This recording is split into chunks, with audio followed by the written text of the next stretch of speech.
Oh, hello. I just realised I've got like something in my eye as I sat down. I'm just like, eh. Oh, hello, everyone. Hope all in chat are doing well. Hi, Ross, Fish, and Shadow. Thank you for joining. I'm Red Hot. Oh, hope we're all ready for some more Pokemon times. Yeah, I did see, oh, it's only an American thing, but yeah, that Lunchables are full of lead. And it's like,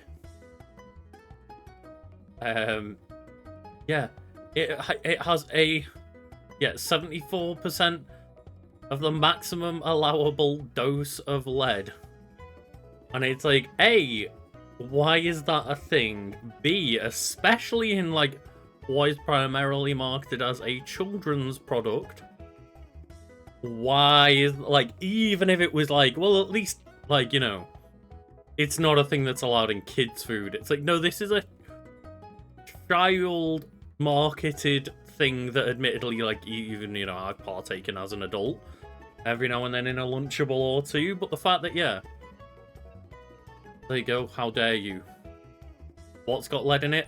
Dairy-ly Lunchables, but apparently this Shadow says they believe that it's only an American concern, because of course that sounds like an American food law of minimal amount or maximum amount of lead allowed in food.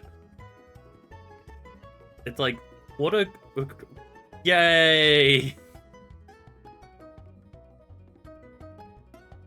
Like, I like to be fairly, you know, away from like shitting on specific countries in streams and stuff, and try and be diplomatic most of the time. But this is definitely one of those of like, yay, America! Yeah, I think I need to start thinking a lot about like Regulation G in May. That's where my team building concerns need to go.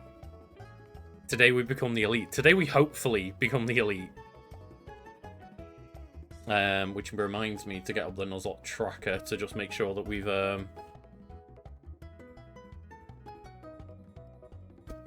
got track of our game.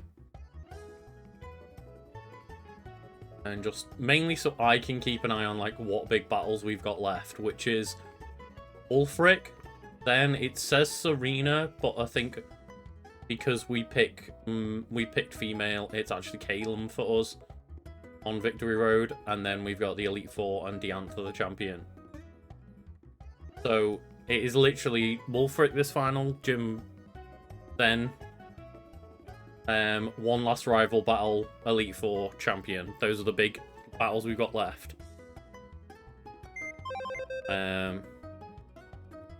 I do have to believe, and I did do some grinding to get some like EVs on all the Pokemon, but then ultimately I did go and just like use a action replay code for what I was hoping would just be like infinite rare candies, but the only thing I could think, like the only code I could find was for making it so that we have 255 of like every like health type of item, including rare candies. So I'm now full of like fucking full restores and stuff like that, which is a bit annoying, but I guess we wouldn't have like, we probably wouldn't have run into that wall with the amount of money we hadn't. But just a reminder for all the Pokemon we have got left that I've hit them to level 59 for the gym, the ice gym, which is the level cap for Wulfric. I've trained them all up to level 59. And basically we've got Miss Magoo, the Goodra, Padme, the Crocodile, Lapras, Chatot the Lapras, not Lapras the Chatot, Darth Inky the Malamar, Lucky the Lantern, Fly the Yanmega, Ace the Pidgeot, Pierce the Bisharp, Thumper the Steelix, or Bisharp. I know it's Bisharp. I always get. I've watched a lot of people say Bisharp on like YouTube videos and stuff, but I know it's meant to be like Bisharp. We've got Aldo in the Aerodactyl, Xerneas, the Charizard Z, the Xerneas, Zaid, the Gyarados, and Goose, the Amoongoose.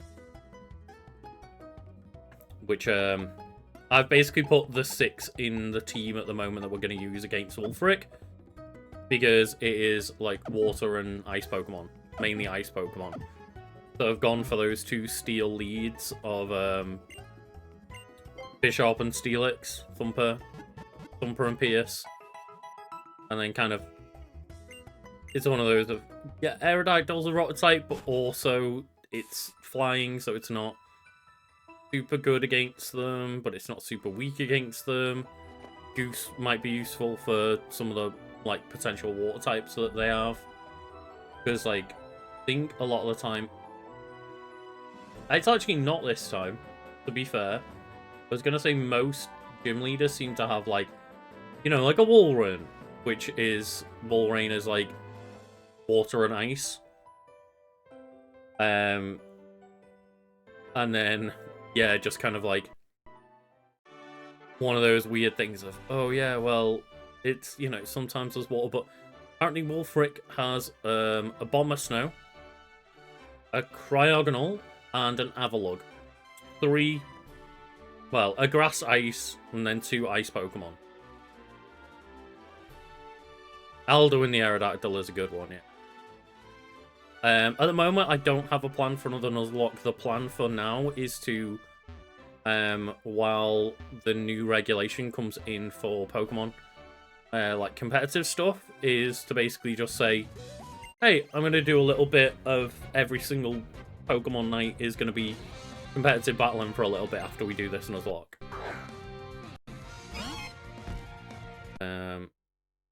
My emulator seems to be struggling at the moment. But yeah, just for a little while the new regulation comes in and all these, like, new Pokemon are allowed, it's definitely going to be one of those. Oh my god. Like, the double same gift just side by side.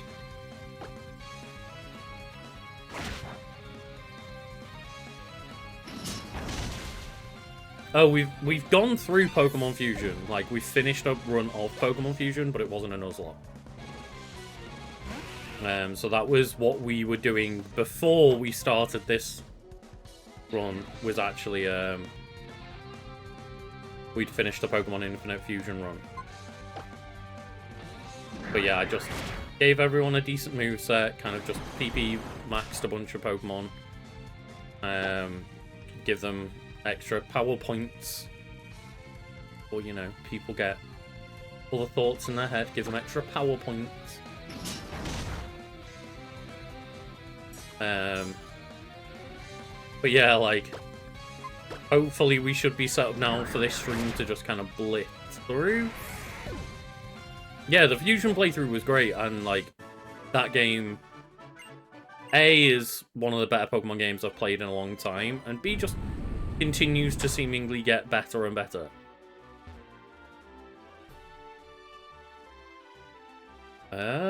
Oh, so we do have to do every fight in this.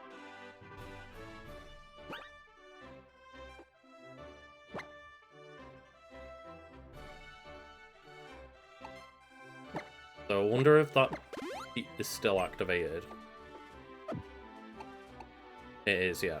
So we do have Eye Sharp, not Bite Sharp, Eye Sharp. My Eye Sharp. So, yeah, I've still got that cheat active for wanting the rare candies to be at 255, but I guess that's something. The Eye Sharp, God. Imagine needing a knife that would, like, every now and then just be like, sorry, I'm unusable until you give me an update. What do you need an update for? I just need to update. There's a new version of Meow. We're not actually going to tell you what the new update does, but trust me, I'll be a better knife afterwards.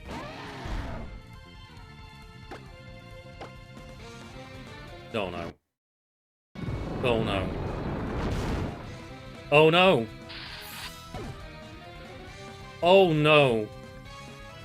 Well, that's a good start to the stream. I did not think Mammothwine was going to be faster. Holy shit.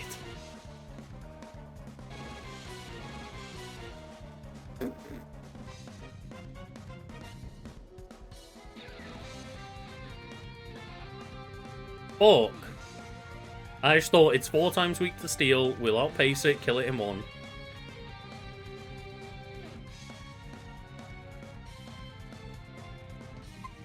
No, no mulligan.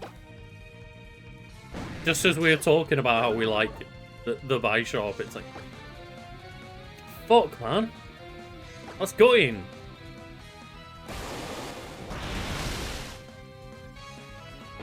I just... Oh. Really thought Mammothwine was not going to be fast. Or not fast enough anyway. The sausages of morning, more like it. I'm gonna give myself some point redemption there. I feel bad. Fuck my life. Wait, where's my other reward for? Am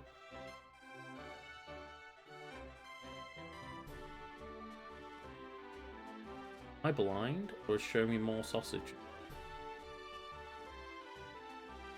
If I'm just being blind.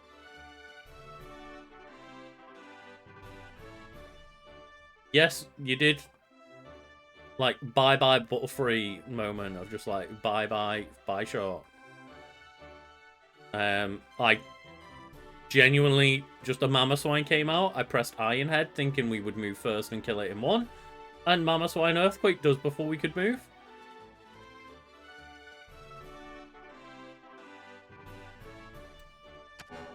I don't know what to say, like...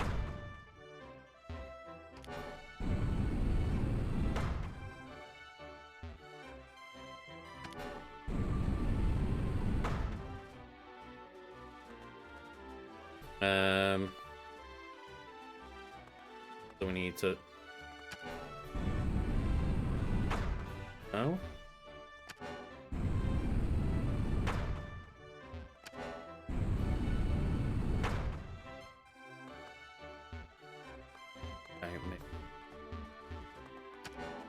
Next vehicle.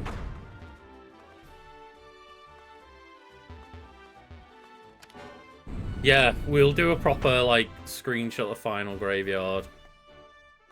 I can't believe Pierce just not for this world.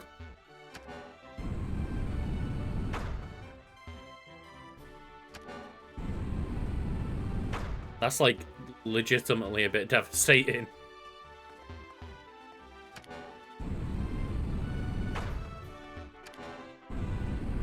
Well done.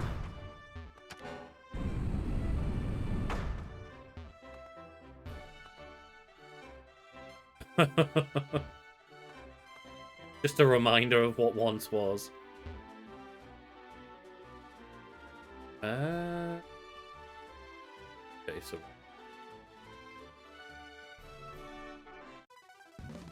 we might be able to just skip the yellow fight at least.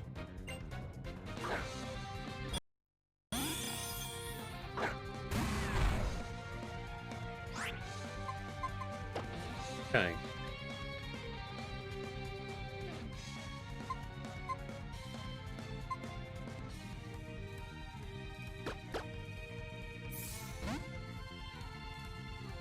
Oh, you know, bit of both. Bit of a Bond villain's lair, bit of a gym. There. God damn.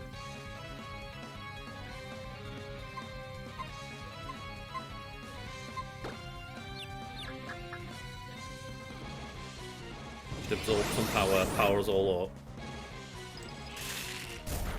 Free strike, okay, that's...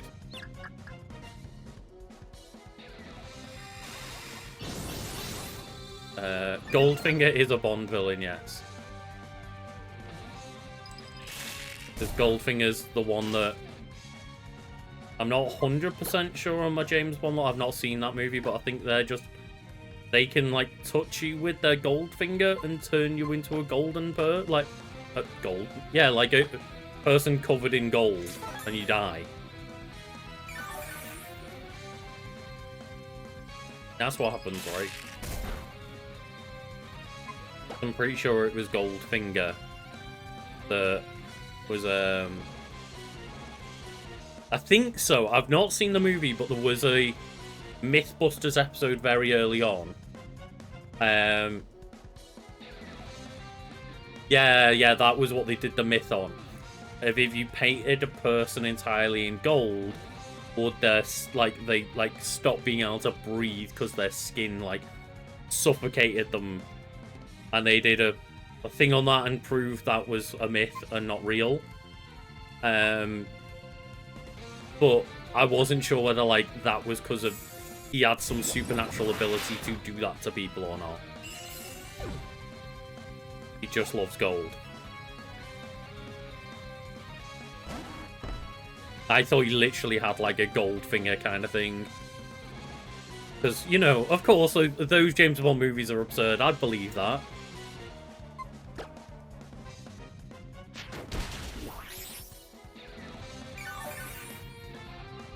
Yes, so they do test both versions of like if you leave just a little patch, will it affect it? Which it didn't really.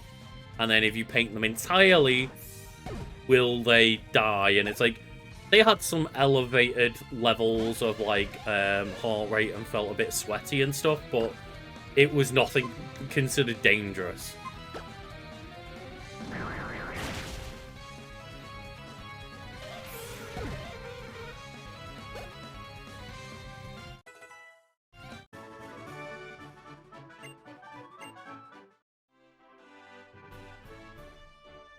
Yeah, that is like all I know is that movie is called Goldfinger, has James Bond in it, and that Mythbusters did an episode to prove whether that was something that would kill a person or not.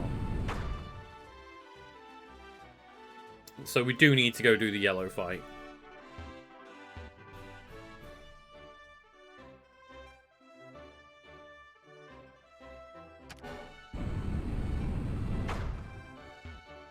Fair enough, ditching Crunchyroll, yeah.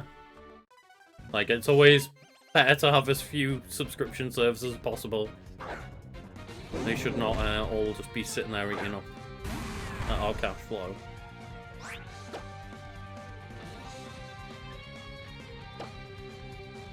But yeah, the moment we do have Crunchyroll, it's one of those of like, I'd be more in and out of Crunchyroll if I didn't have a friend that like was also password sharing. And it's one of those of like, they just pay me back every now and then by like, you know, buy me some food or something like that. So I'd probably be way more arsed if it wasn't that, because I'm just like, oh, I don't know how much they're using it. I know that they're using they've been using it to watch like Attack on Titan and My Hero Academia over the last few months.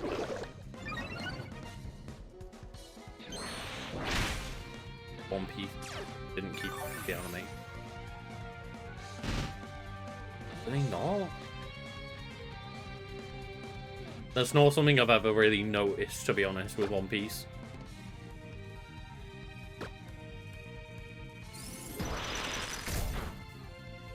I mean, then there's the problem of paying for Netflix, though. And, like, is My Hero, not on the Prime sub? Fair enough, yeah. That might be one of those weird things of, like, the Crunchyroll being a bit weird with subs on the Prime app, but being, like, it might be, like, it's a quicker app overall, but the subs are weird on it or something like that. Which is definitely not what you want with a fucking anime site. Also, yeah, I was gonna say, like, do, oh?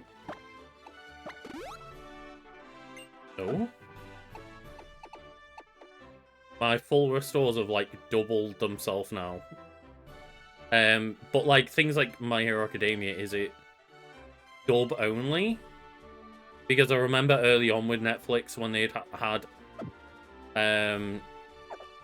they added quite a bit of anime, and a lot of them were only dubs, no subs. And I was like, okay, but I usually watch most anime in sub, so I'm not going to watch it on Netflix. Like, that isn't the case for every single one. So the first one that Wulfric's going to have will be a Bomber Snow. At which point I may just Xerneas and set up a Geomancer.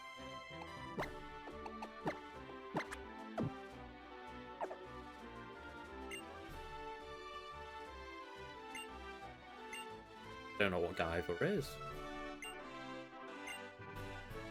As in, like, MacGyver? That was a TV show thing, right?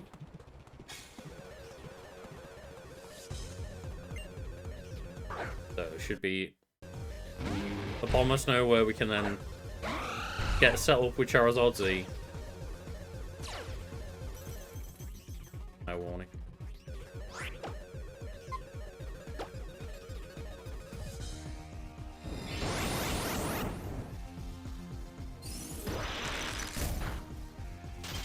For fuck's sake.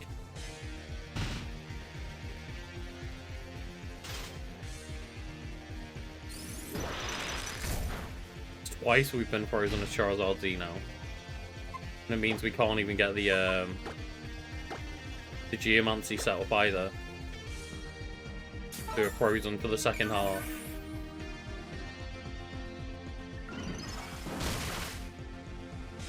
Jesus. Bomber Snow putting in the work. Getting these freezes and the crits.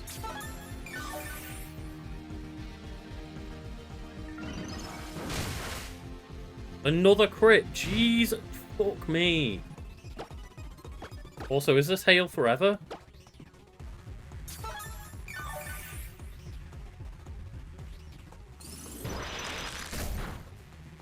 Another crit. Oh my. Yeah, the using these full restores in battle is doing something wild with the numbers that they're like doubling and tripling. RNG is not having any of this shit today. One freeze and 3 crits all back to back to back to back. Another crit. No, this can't happen.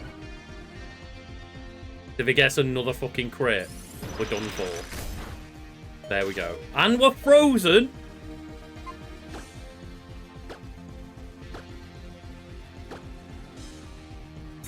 Man.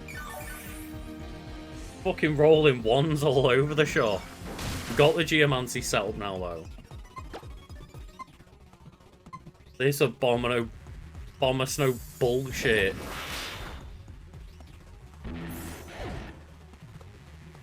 Four crits and 2 freezes in one Bomber Snow fight. Just to get a fucking Geomancy set up. Jeez. The Abomino.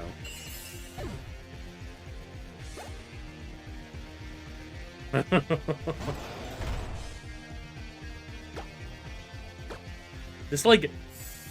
I don't know what to do against that RNG. Like, I mean... We've set up the Geomancy, we're fine now, but like... What do you even say to Wulfric after that fight? Of like, mate... What bullshit are you pulling off here?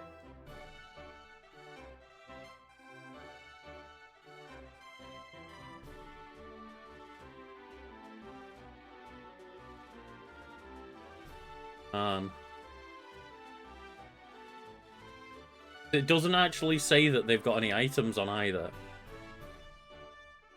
Which means that... that means that was just straight RNG. And it didn't have, like... He didn't have a... I don't know, like a Razor Fang on a Bomber Snow for extra crits or anything. I think it's cool. It does, yeah. I was in like Stoke the other day, and it was like wet and windy, and I was walking around in shorts and a Hawaiian shirt, and they all must have been like, "Who the fuck is this guy?" It's like, I'm just like, man, I'm from Liverpool. I'm prepared for wet and windy. This is my life.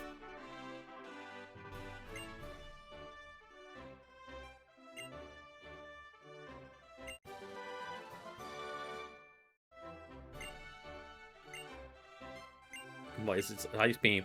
Oh, Ice Beam, you know, it's got 100% accuracy, and it's got every now and then it'll freeze the target it hits too.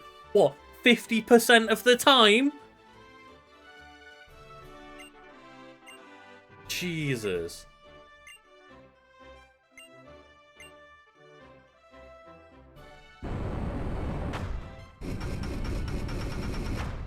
That's a fucking James Bond layer and a half. Oh, that's cool. Just exiting with fucking style.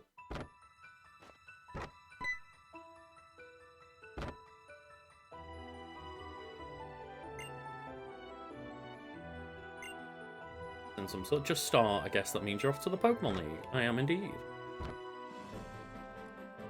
Really only one thing left to do, time you head off to the Pokemon League. Trusting your Pokemon, there's no limit to what you can achieve. Well, try and tell that to Pierce.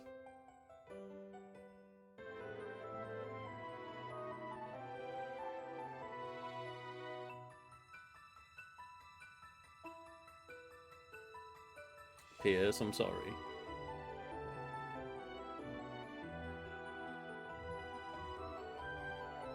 I haven't done a full like explanation of how they all died or anything, because you can add like an epitaph of how they died on the site, but on the Nuzlocke tracker it does have a little grave section where each gravestone has just a picture of each Pokemon that you lost, and just, you know, shows you like the nickname and the Pokemon.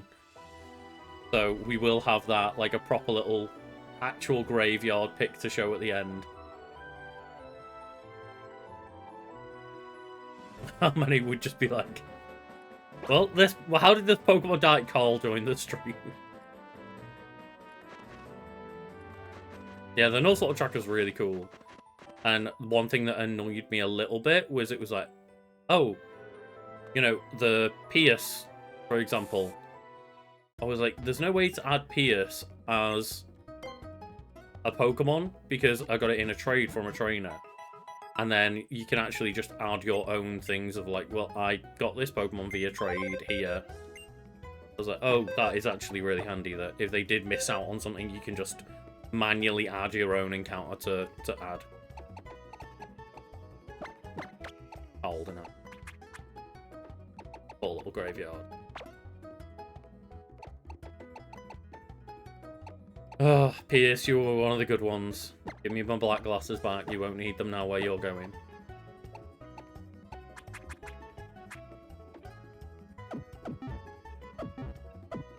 So that means we've got 12 Pokemon left. We've got 12 Pokemon left, and how many difficult Pokemon left have we got to kill?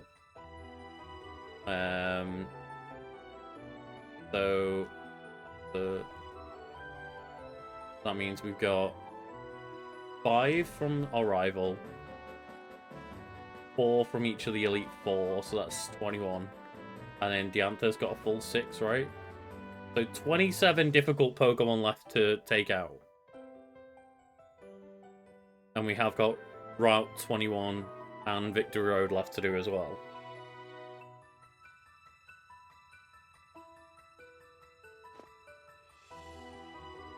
Yeah, unless there's like a mod that I can do to Fire Red and Leaf Green, then I don't particularly want to do that because I don't want to do anything, as I say, pre-physical special split. Platinum or Black and White or Hot Gold, Soul Silver, something like that. That would be probably a good shout. So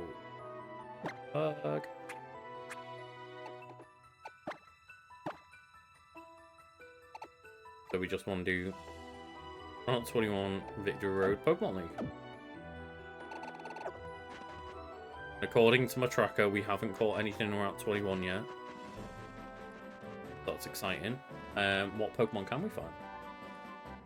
Altaria, Basculin, Dragonair, Dratini, Floatzel, Scyther, Cinder, Swablu, Ursaring. Scyther, though, would have to be an EVO-like Scyther and not a Scizor.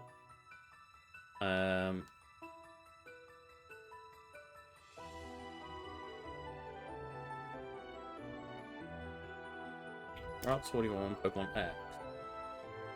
On Cerebi. Okay, so we got 40% chance in red flowers for an Ursaring. 40% chance for Floatzel in purple flowers.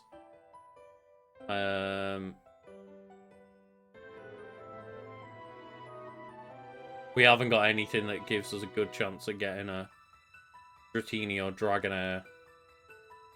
We'd be just getting a Basculin at that point, because it's a 60% chance to find... Actually, it's not. We could use a Super Rod, get a 30% chance at a Basculin, a 5% chance at a Dragonair, and a 65% chance at a Poliwhirl that we already have, so we wouldn't catch.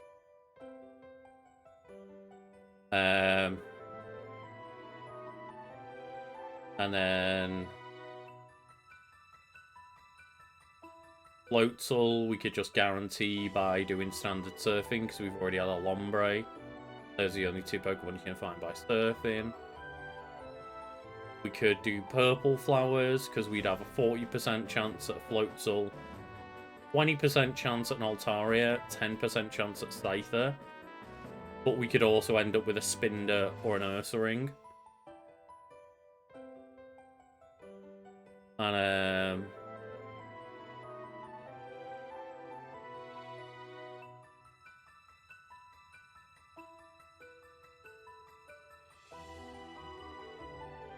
yeah, Platinum does not sound like fun there. We can call the next one Captain Invincible. Yeah, that does seem like a good bunch of Pokemon to potentially have. White like an Altaria. An EVO like Scyther's never something to be mad at. The real question is, would we want a 40% chance at an Ursaring or a 40% chance at a Floatzel? I'm thinking probably just Floatzel. Because obviously with Ursaring, you're kind of relying on the one tactic of like Guts with like a Flame Orb or a Toxic Orb or something. It's like good competitively, but wouldn't be very useful for this run. So I feel like Floatzel would just be a better safe option to have. Because bear in mind, Ursaring could also just get Quick Feet. And it has Aqua Jet as well. It's handy in a pinch.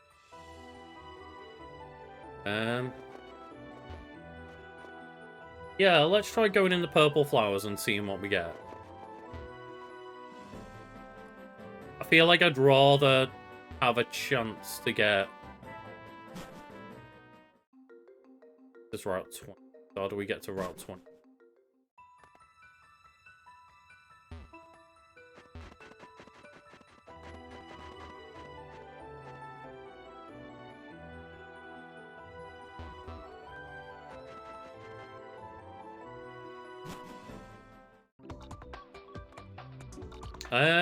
Probably not Pokemon for Fusion in the nearish future, no. I'd like to mix it up and keep, like, into different games at the moment. Like, even when we do go back to them. Like, obviously, I see the irony in that when I'm saying I'm going to try and do, like, competitive Pokemon most weeks now. But yeah, I like to try and keep things moving and fresh. I'm sure at some point we'll probably suffering instead of Ursaring. Go for it.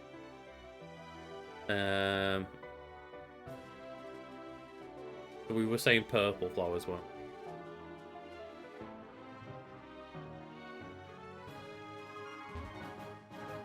For the purple.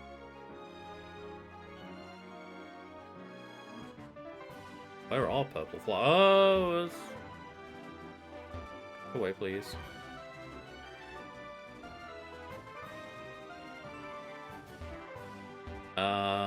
Don't get in the way. We don't have cut.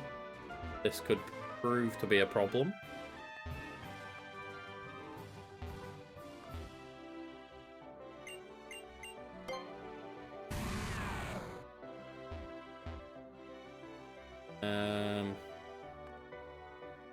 I think this entire puzzle may be reliant on us having cut.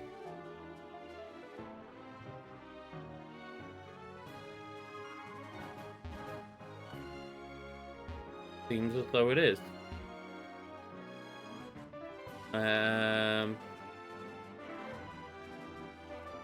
Yeah, if I do plan on entering tournaments, which I do plan on, I do definitely need to up my practice rather than just like once every 2 weeks casually.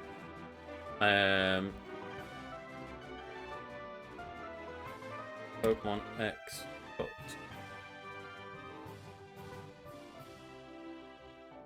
It was Parfum Palace, wasn't it?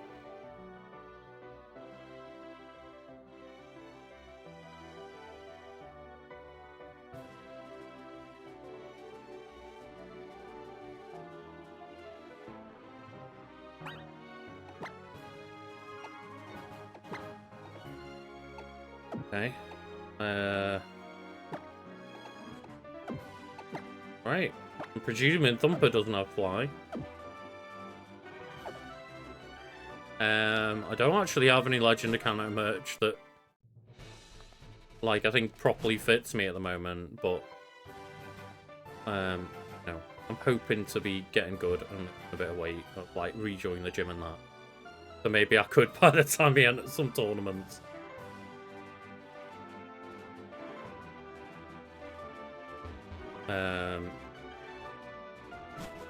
But, you know, I pretty much got that stuff, like, early on, like, or, you know, I decided to just let myself, just be lazy with being good, and then having surgeries and stuff didn't help, and then just, yeah, you know, the casual thing of, like, since lockdown, just slowly being worse and worse over time, and I'd say, like, just my surgeries and stuff stopped me exercising for a while, which, definitely does not fucking help.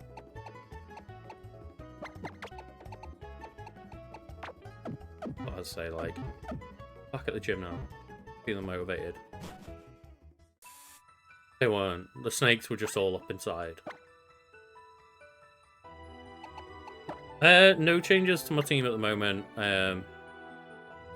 As you could probably tell from the fact that I didn't even know what day it was last week or so.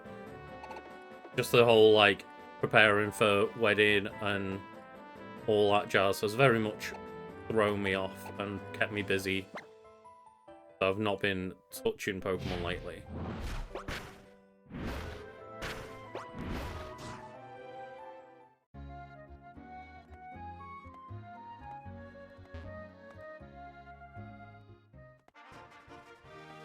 Yeah.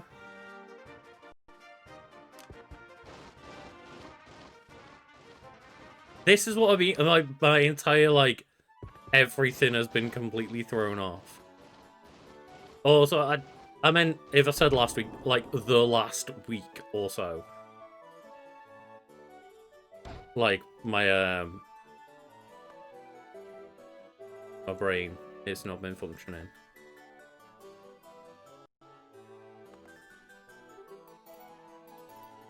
So, where are we going here? And we have to pop hope. I might just do the classic and put a 5th member of the party in that just can learn a bunch of HMs.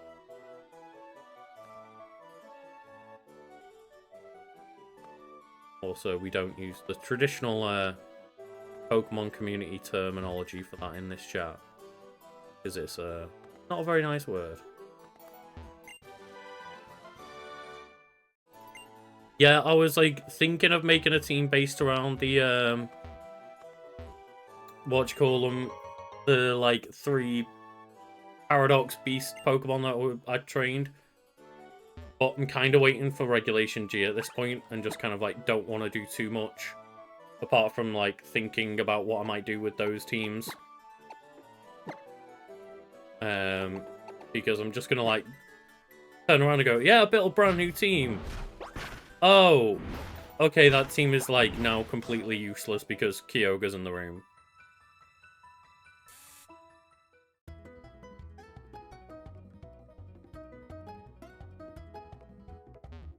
Brewing up a team around Baxcalibur. That's pretty cool. That's the thing, I know I'm going to be so excited for, like, oh, I built a brand new team and it's all cool, and then just, like, fucking Anime villain Kyogre's going to come in the background, like, backed up by, like, Koraidon and Shadow Calyrex, and be like, hey, bro.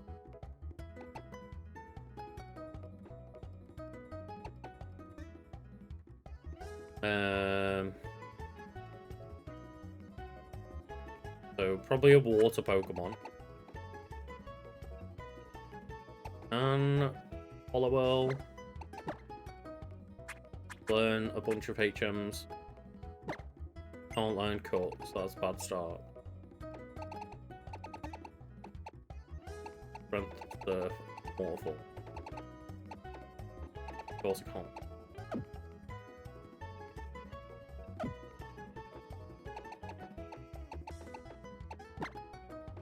Unstable's not one of those weird Pokemon like that can just learn like surf moves and stuff. It can learn Surf, Strength, Cut, and obviously not Fly, but it can't learn Waterfall. But we do have Waterfall. We do have Waterfall on Gyarados anyway.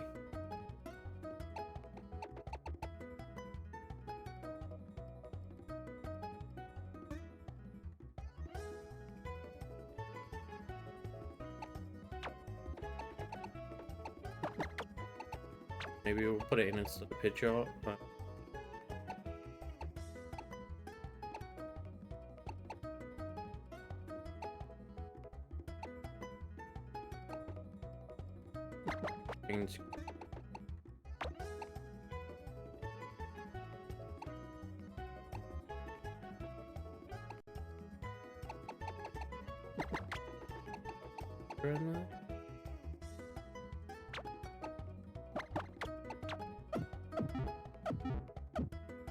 I'm going to want to keep Waterfall on Gyarados anyway.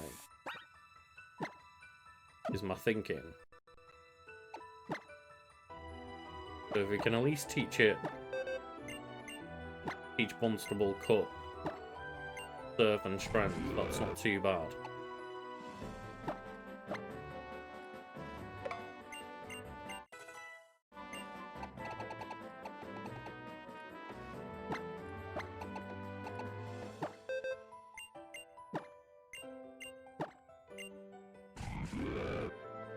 I might just keep Super Fang on it so that when we do encounter a wild Pokemon, I can use Bunstable at the front.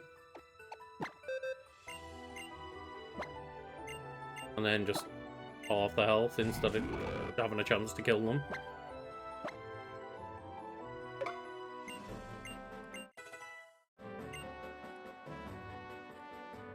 Reggie, Duskmane, Necrozma, Koraidon.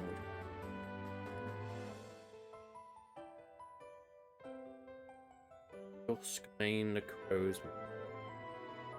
That's like the Ultra Sun, Ultra Moon one, right? I don't remember much about Necrozma at all.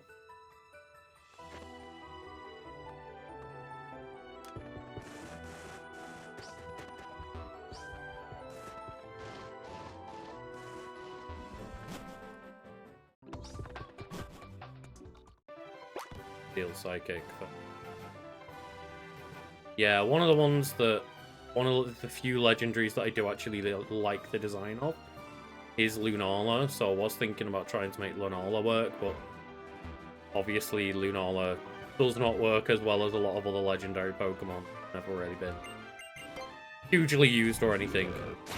Not weak, but not massively used by any means either.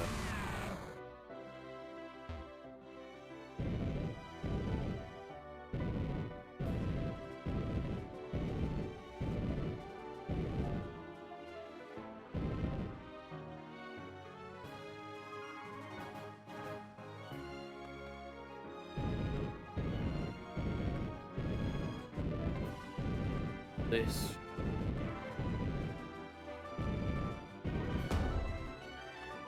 Go back around here.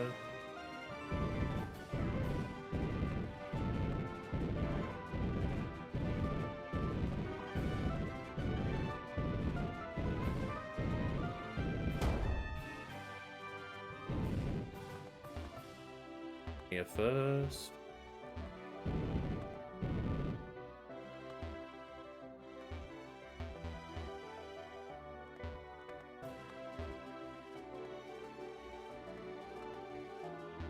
Okay.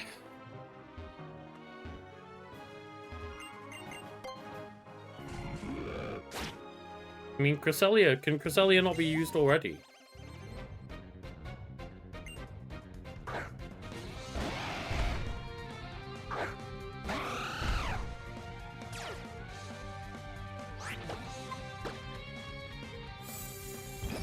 I just assumed that Cresselia could be used, but kind of like fallen out of fashion a bit. Or do you more mean is that Cresselia is a good partner to them?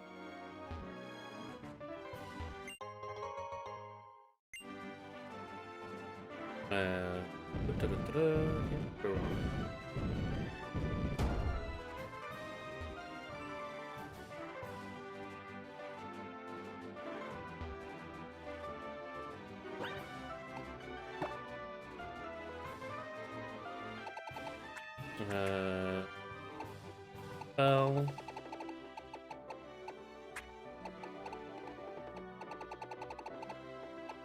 Well... No wild Pokemon should be level 60. We shouldn't be making that mistake again. It'd be fun for your team, right?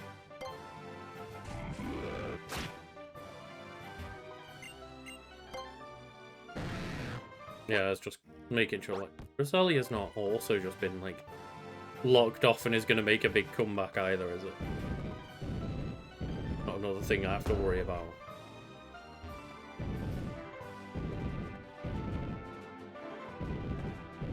There's going to be... I've not really done much battling against completely, like, unregulated Pokemon.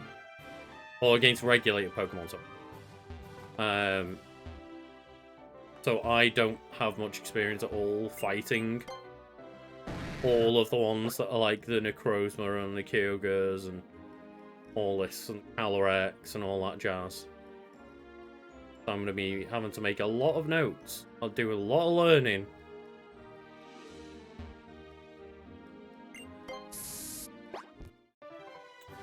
Where are the purple flowers? Like one bit over to the side over here that we haven't been.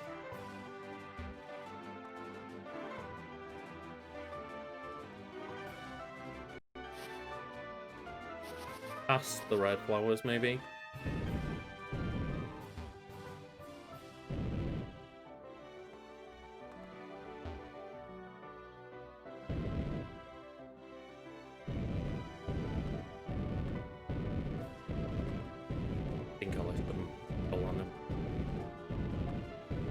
We'll see where up here takes me to. Here. Don't want.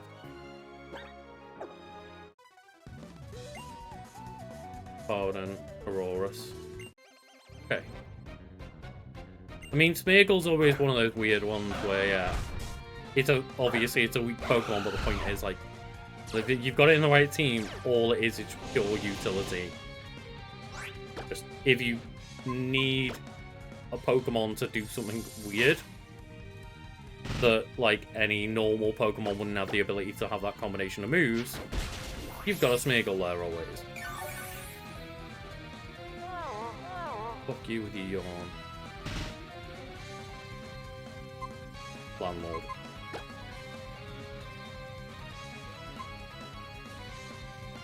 Landorus would just, yeah. Landorus would 100% charge you for rent. Living in your head rent-free, that's one. It's the only one that controls the... Take out the power down. And then it said it was for that.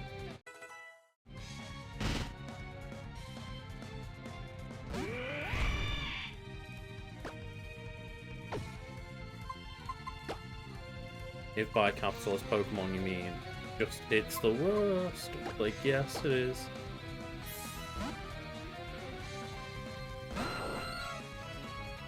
Oh damn. Fuck.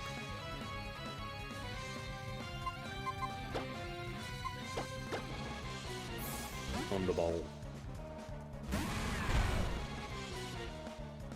Fuck you and your ice beam. God. Fucking damn, yeah.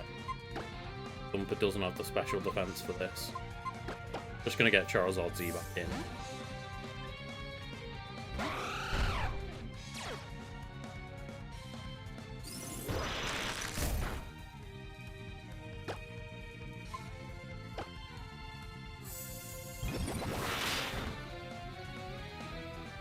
Oh, gee. I had a mini heart attack then.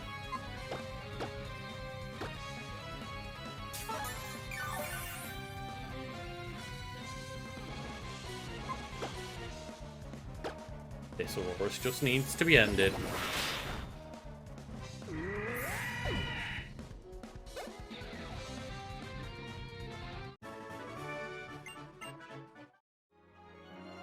Pretty nasty move bullet out there.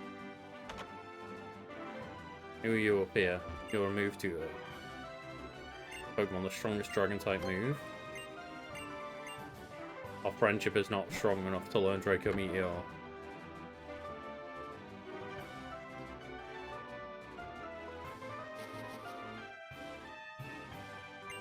No, we're in the purple flowers. We've got our Pokemon now. Oh! I made all that effort to go to the purple flowers, so we only had a 10% chance of Ursaring, not 40%. And of course, the Pokemon that we come across is, yeah, suffering. It's more just the fact that we made all that effort to, like, just make sure that we probably didn't get an Ursaring. And we got the Ursaring anyway. The challenge is that we're doing a Nuzlocke challenge, so you can only have an attempt at catching the first Pokemon you encounter each route. That's the only Pokemon you can catch in that route ever. And if the Pokemon... Well, you have to nickname the Pokemon if you catch it. And then if the Pokemon faints, then it goes in a graveyard and is considered a dead Pokemon and can never be used again. So they the main 3 rules.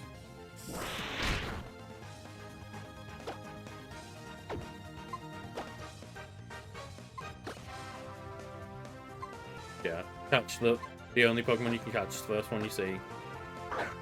Gotta nickname them, and if they're fainted, they're dead. I will give it to Ross though. I did already say to Ross that we could have Suffering as the nickname.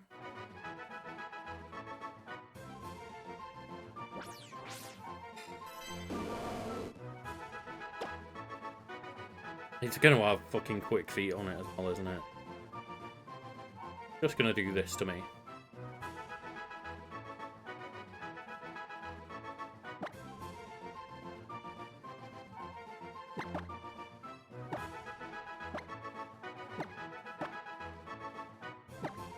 Not like a cat block.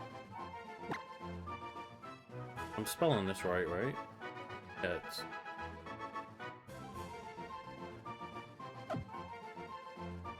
is it not? I mean, if you want to name it Suffering to go with the Ursa, do we want it to be ER ring or Suff Art ring? Okay.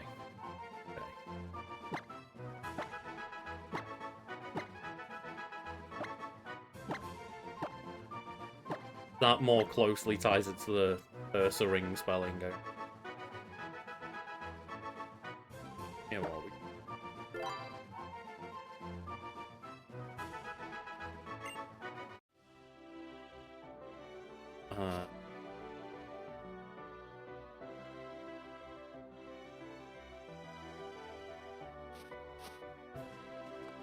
I'll go to Victory Road.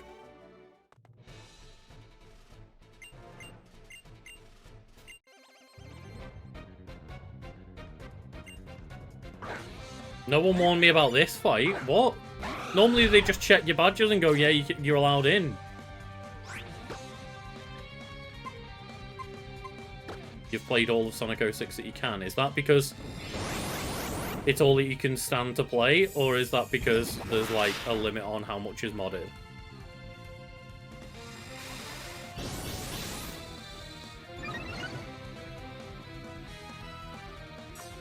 Setting up a fucking stealth rock on me.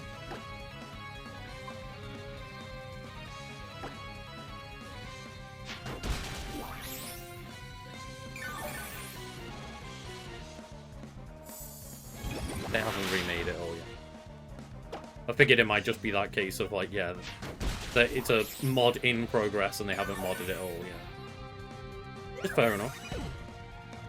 It says a lot that you've managed to, like, play through all of it and you've still hung around with the mod of such a bad game.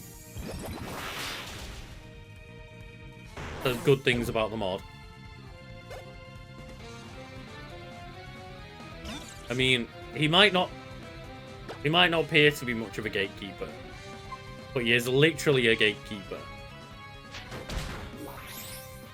This trainer right here. They are very literally gatekeeping.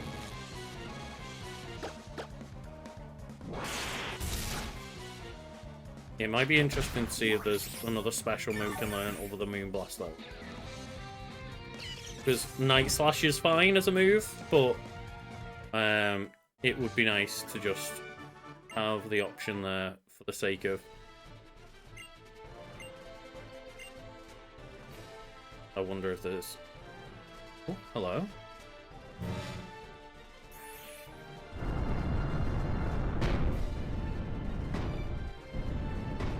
That's a fucking cool entrance. That's an even fucking cooler entrance. That's one of the coolest doors I've seen in a while. Is it just into the cave straight away? Yeah.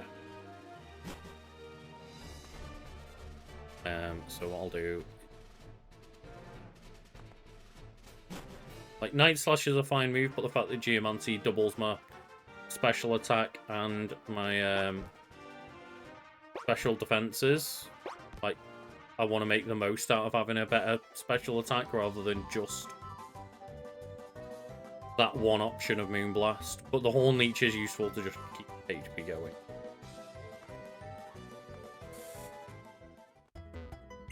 The second coolest door you've seen today. Like, just today alone, it didn't even become the best door you've seen today. I feel that door... I feel offense on the door's behalf. You know what? Thunderbolt. That sounds like a good select.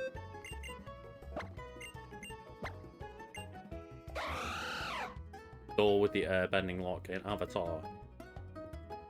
I mean, I don't know which door you're talking about, but if it isn't the anime Avatar or the cartoon Avatar, like, you can just... It's fine to call it out. It's just... Anime just means it's animated. But, like, whatever. Whatever for the weird gatekeepy assholes. The cartoon Avatar version, and I hope that wasn't for one of the live-action variants.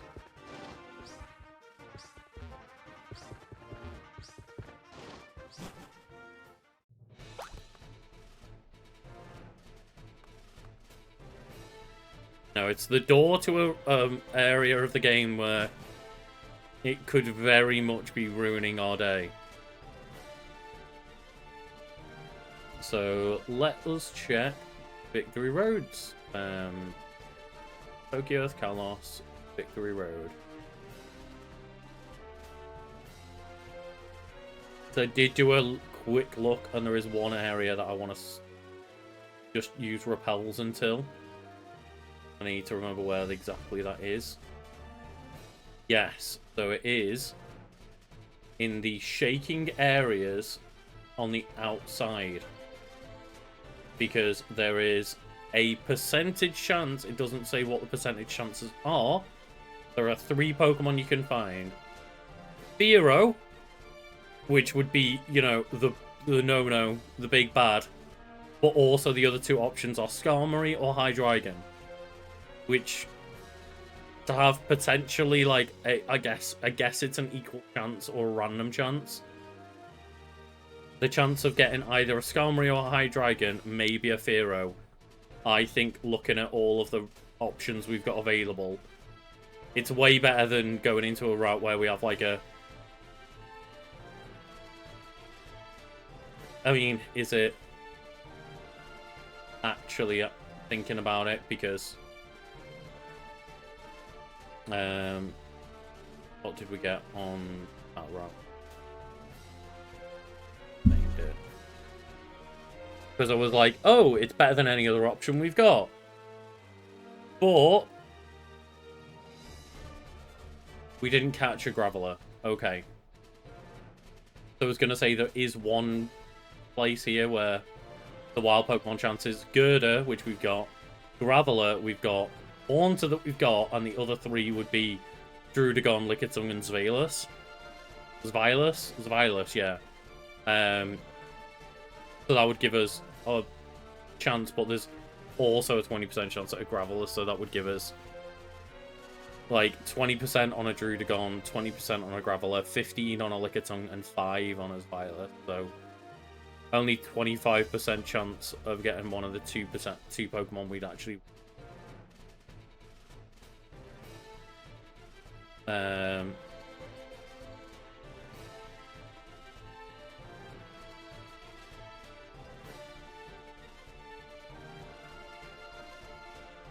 Yeah, I had Graveler, but it blew itself up rather than joining into.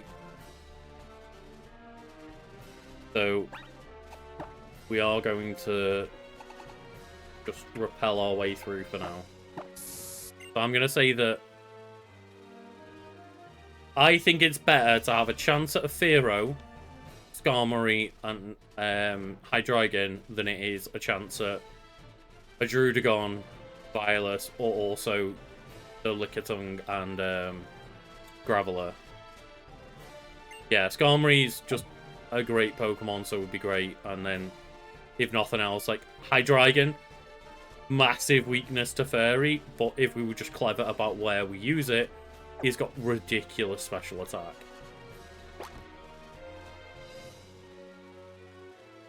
Immediately thrown into just the fuck you.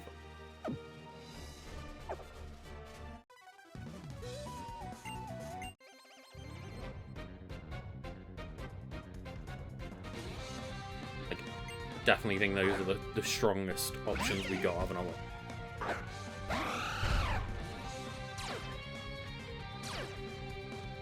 Just yeah, like 2 out of 3 of those Pokemon are pretty monstrous, and then also, for some reason, Fearow of all things is the 3rd option. I guess you've got to have a shit option, but man, that is a real shit option.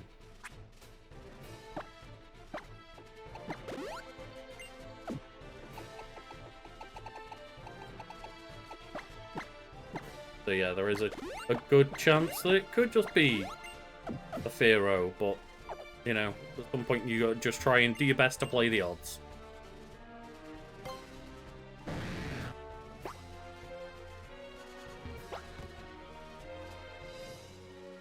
Do we have anyone with Rock Smash?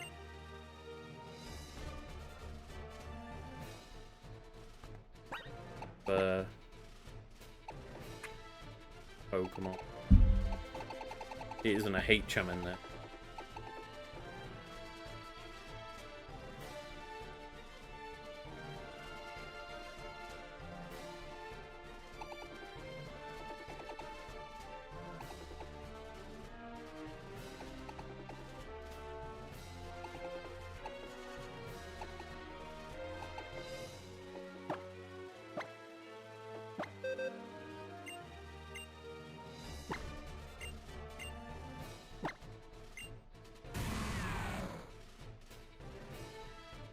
Dig a TM.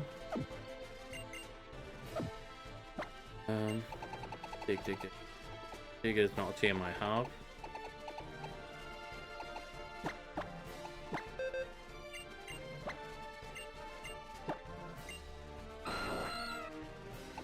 Iron Head.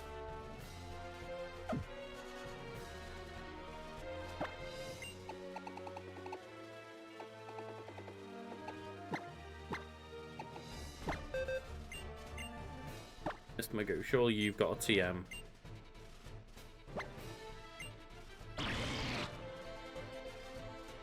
Muddy Water, Dragon Pulse, Power Whip.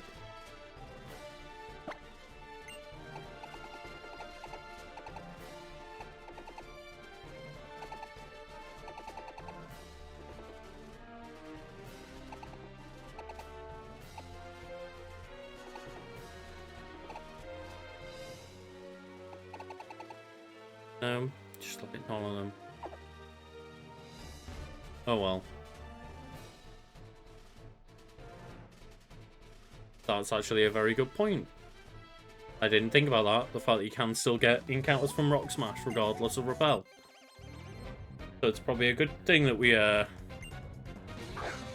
don't have any Rock Smash chance, because I would have probably got that messed up there.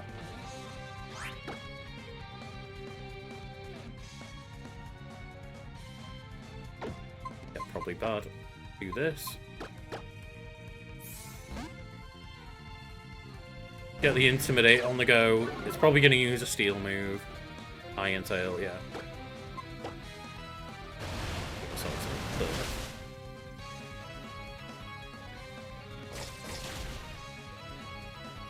Surf didn't take out a Steelix. I mean, maybe the Zaid's not got the best special attack.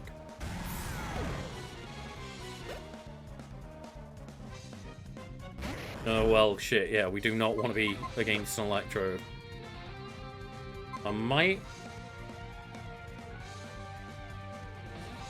send out Bunstable, just because I think there's a 50-50 chance of this fucker just using Explode.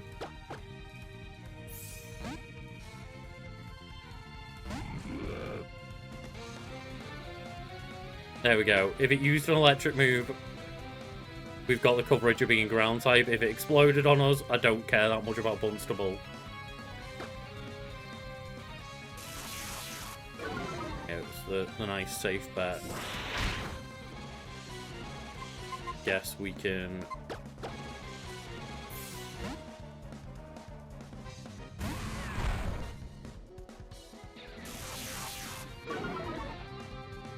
I think it's trying to keep our defenses getting lowered. Special attack off. Well, and then trying to blow up on us after that. Like, use Screech and then just blow up.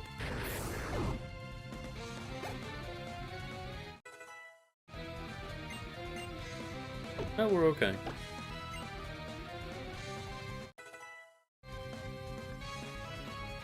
Kangaskhan. And then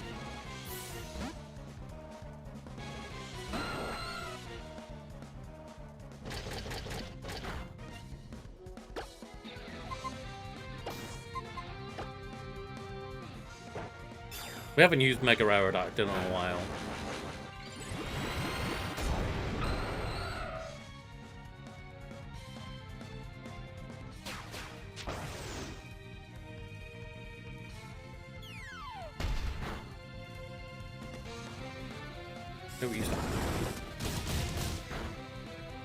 That's alright. Locked into Outrage, so we can just Charizard Z it up. My boy. This is just when they pull out the Mega Kangaskhan. And they're like, yeah, no longer. We're going to absolutely annihilate Alduin. Just Mega Kangaskhan it all. I still think the Pokemon community has slight Mega Kangaskhan PTSD from like 10 years ago. That was one of the first things I heard people talking about when that Mega logo pops up at the end of the Legends are trailer. It's like, oh, but Mega Kangaskhan's gonna be back.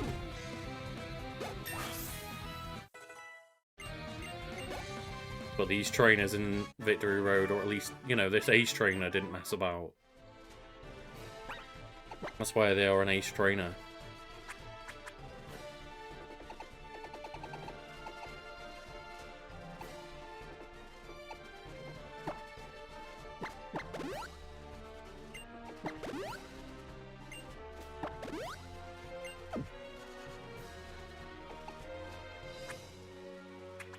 Also, I'm gonna check.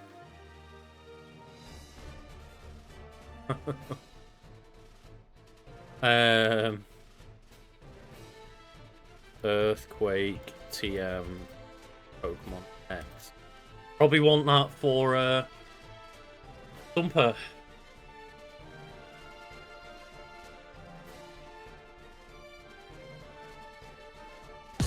Oh, no, I don't want a YouTube tutorial. No. No. Stop it.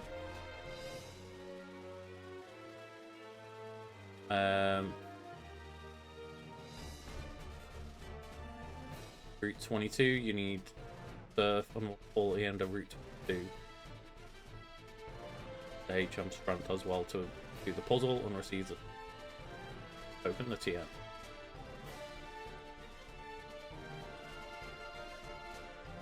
No, no Amazon. Bad Amazon. Bad advert.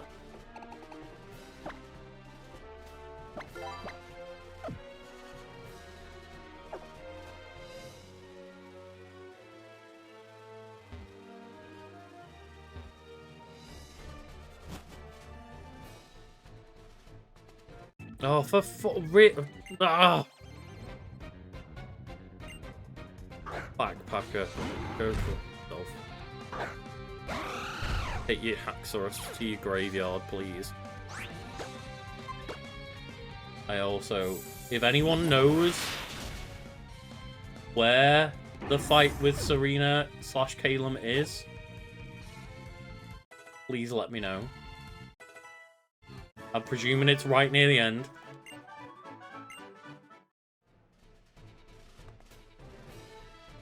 But I would like to make sure that I'm healed up before that Calum fight.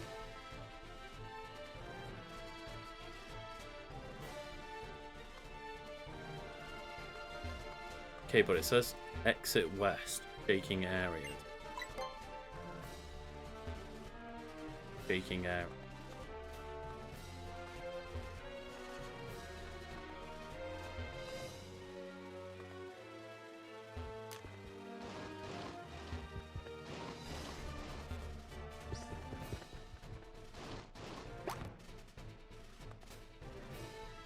Is it like these trees? The trees be shaking and you get Pokemon out of them?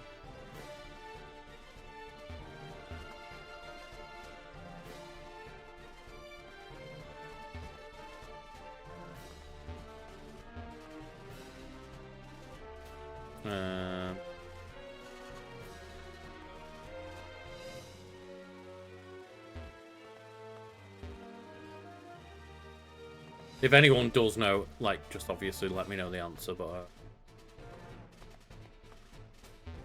do not know. There's that. Like the Skarmory and that in shaking areas.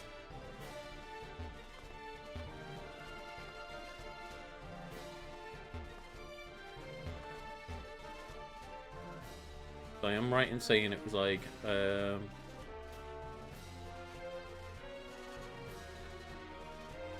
Yeah, it says outside west. In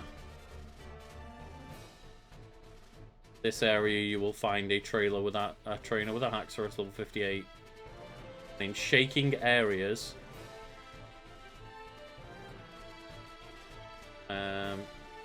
find Garmony, Hydreigon, or Fearow.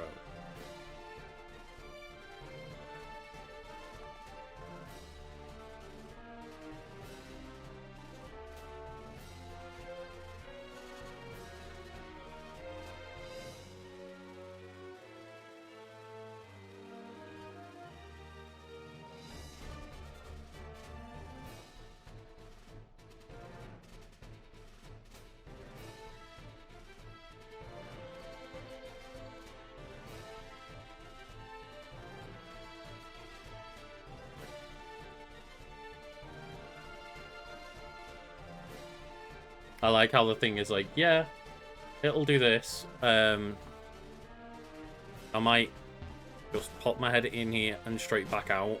Maybe because I entered the route with a repel going. Maybe it didn't help with that. But I like how the first tooltip was like, yeah, you need to be in this area and be ready for a lot of Fearow fights before you find a Hydreigon. I'm like, okay.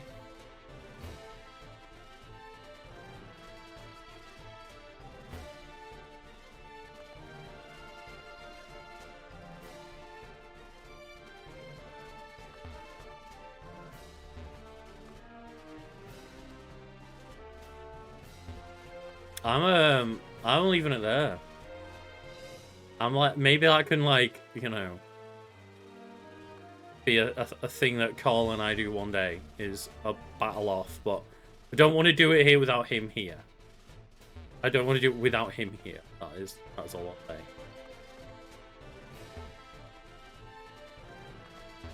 Yeah, I'm very confused right now because we don't seem to be getting any encounters.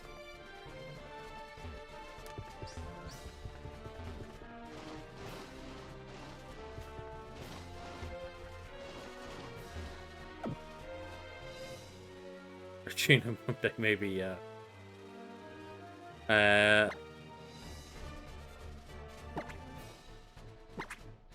Because then that way, you know, if we do it together, we can have like a little battle off. Get a chat in on vote. In the next open area, lots of open time. That's not the picture it showed me here, but maybe even in the next open area. There is also shaking areas that we can go to. On outside E. So maybe we can go through room 2 and try out the next area, because that will also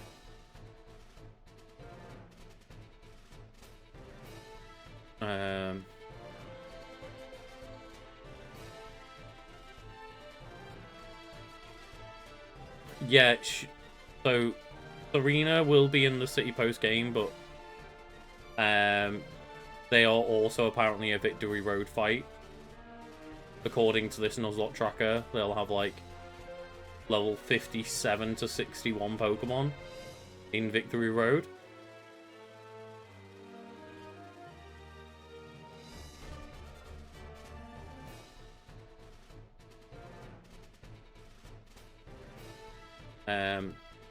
Also, Grumpy, if that's what you're saying as well, that Kalen will be in the next open area.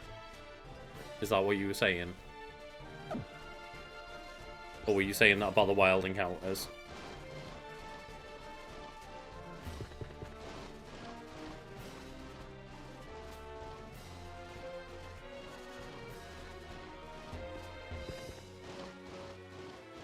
Wild encounters. Okay. Well, I'll whack another repel on and we'll try the wild encounters in the next area. I would presume, like in most games, yeah, the rival fight is usually just like, you've got to the end of Victory Road, now we'll have a fight.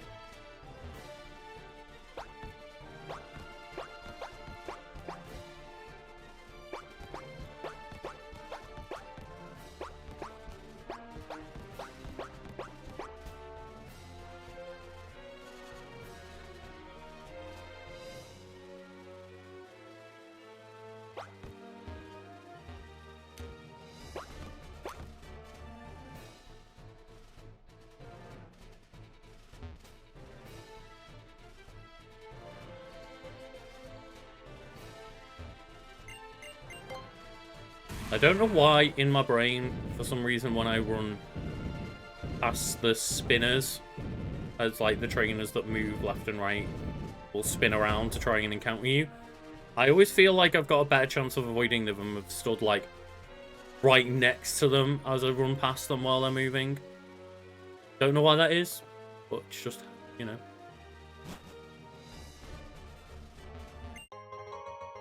But a rare candy. We need those. We haven't got cheats on or anything. And to clarify, the cheats are literally like, you will keep refreshing 255 of like health items and like the medicine pocket. That's all the cheat does. I haven't activated any other codes. I guess we will use another one just in case those 3 steps. You encounter them before Cave 3. Okay, which would be about now.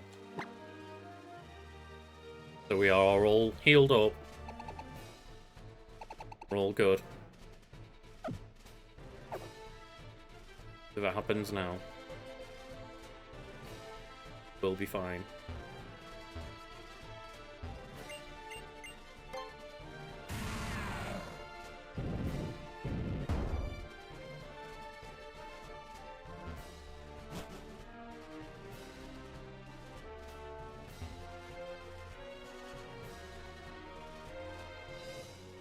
Oh, that might be Cave 3 down there.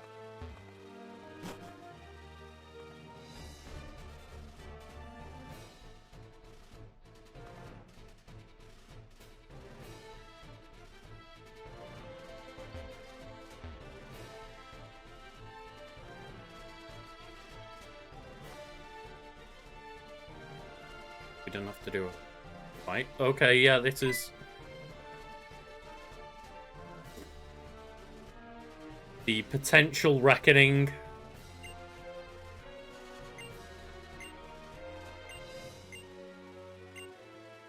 I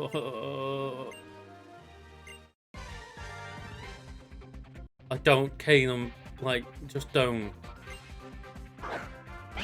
Okay, they're starting with the Meow Stick. That should be hopefully okay to set up a Geomancy on. Got Fake Out, that's a good start.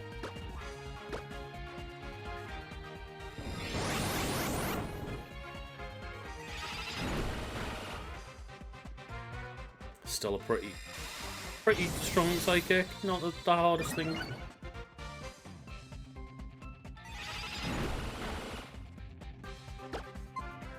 I'll each on them.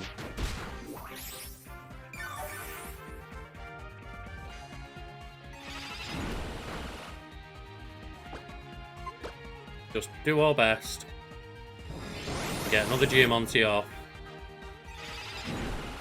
Tank these psychics. And just fully be ready to annihilate and steamroll.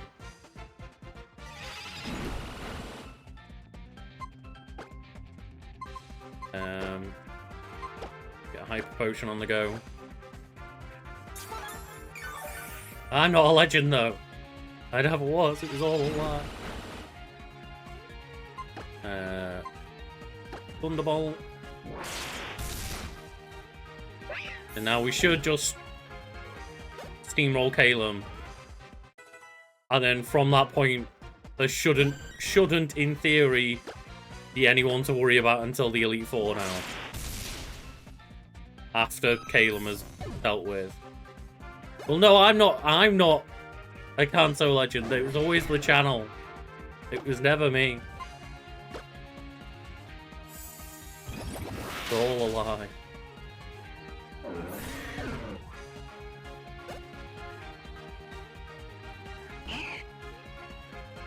Not even the legend of Kanto though. Just the I'm just the person that happens to be behind the lie.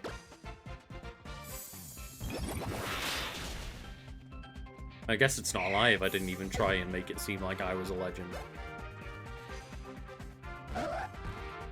It was just implied.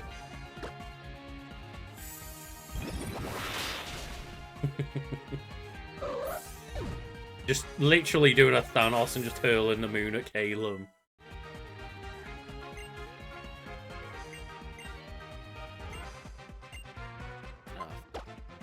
We don't need Misty Terrain, I don't. Plus, Misty Terrain will just be very, very helpful for Diantha, the champion, as well.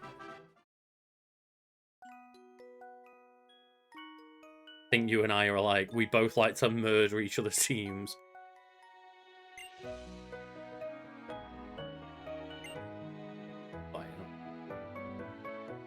It would be really funny to have more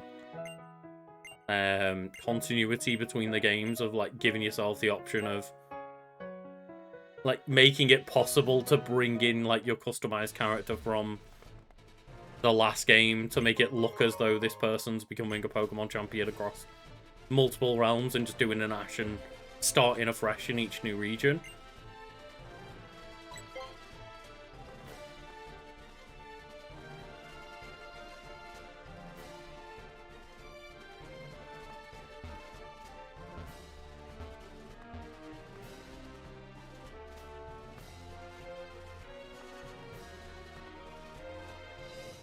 For fuck's sake. A go, guys.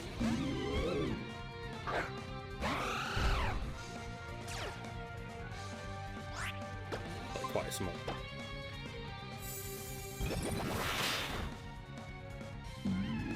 I mean, you can, like, kind of make your own trainer in a couple other games, like the X and Y, obviously, you do have customization in this. And then by the time we got through like Sun and Moon and Sword and Shield, I think they'd gotten to a really good point with customization, which of course just then all completely fell away in Scarlet and Violet.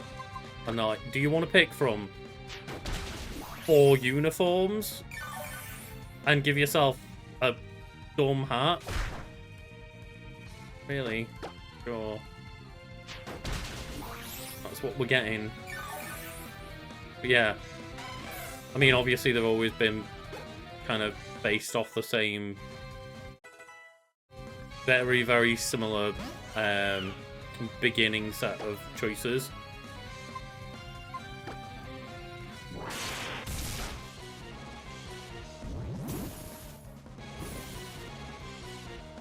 My Charizard is a bit broken, yeah.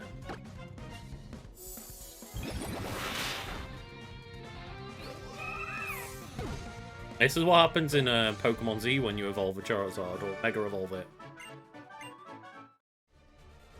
Becomes a big deer. Get to...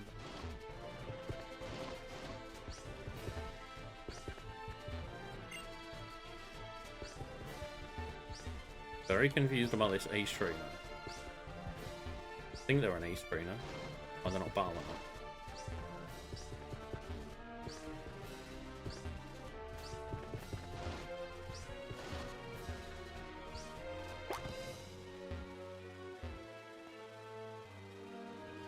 They've all failed to beat the Elite Four and they're just stuck here now.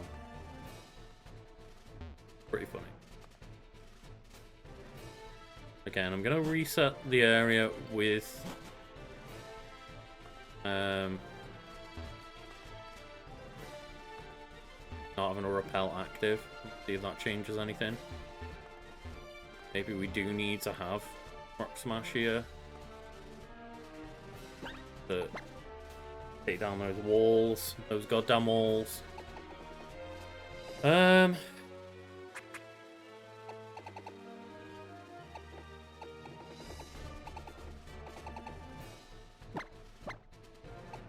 Bonstable, you've got no moves now.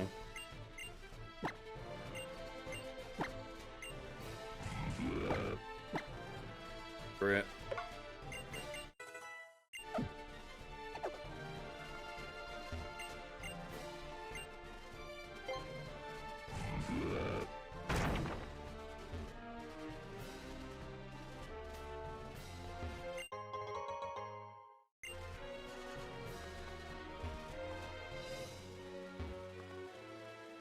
I really feel as though the internet is lying to me about these magical mystery shaking areas.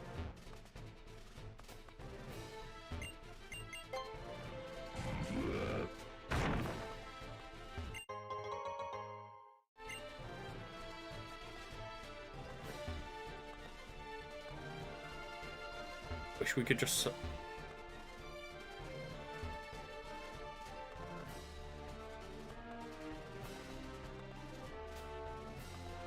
It does appear as though there's another area that you get through.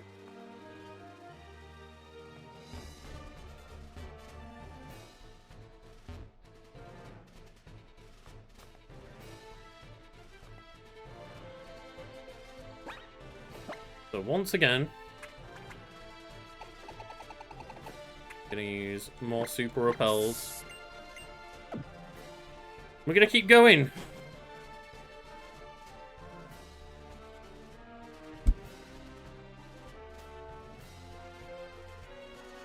So really should not be using my Charizard Z and Thumper. They're both getting very close to the Elite Four level count, but again, it's a soft cap. I'm not gonna just keep myself beholden to it the whole time, but I'd rather try and, you know, at least half respect that rule.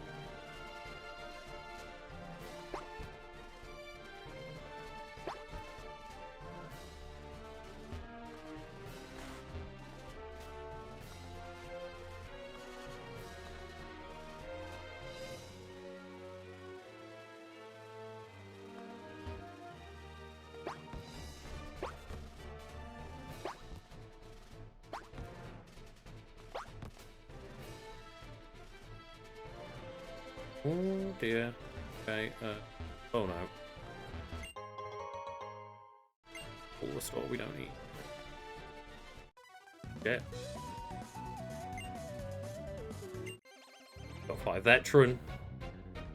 Another one. But nah, that should be an easy just... I'm almost certain in saying that no wild Pokemon trainers just in the random routes can use Mega Evolution to get like a Mega Banette out of nowhere.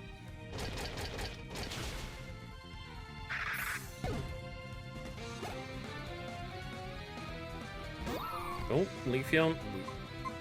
Actually, no, we should be alright. Skydrop should be okay. The grass is only going to hit neutral on us.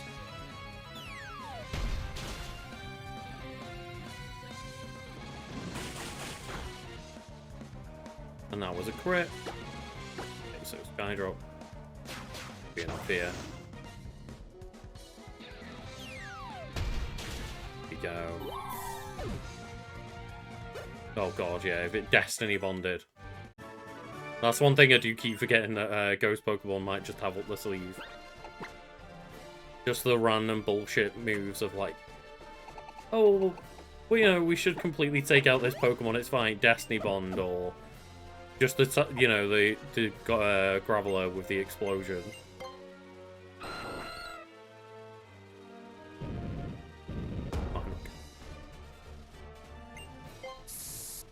Well, this is the other area outside that we didn't have access to.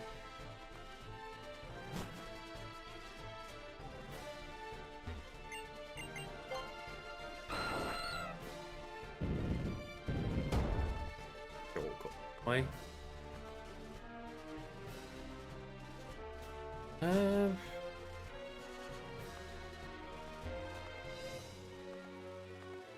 Down here.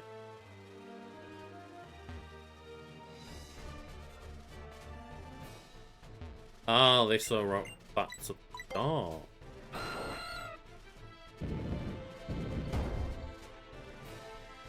A couple of shortcuts back through.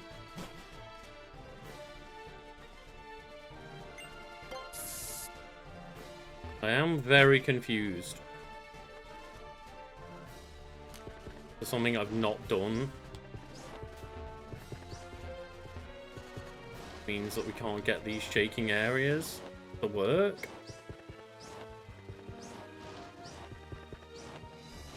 Maybe I have to have a flying Pokemon at the start of my team. Would be now the case with Alduin. To destroy these rules every time.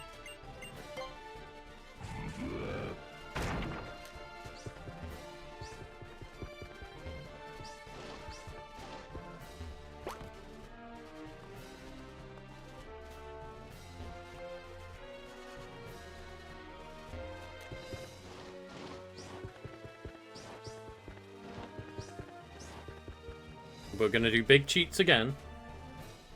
And just be like, look, what is going on? Victory Road swooping.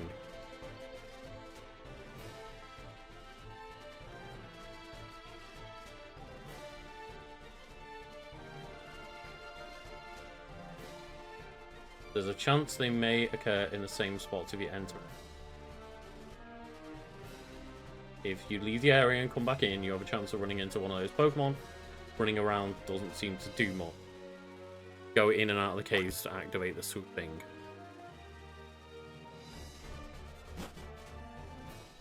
That would have been helpful if someone had put that in there. I'm guessing it's just go in and out of this cave.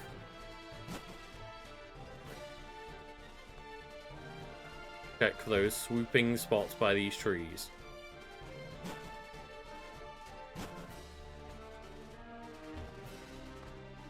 Presuming it's by those trees.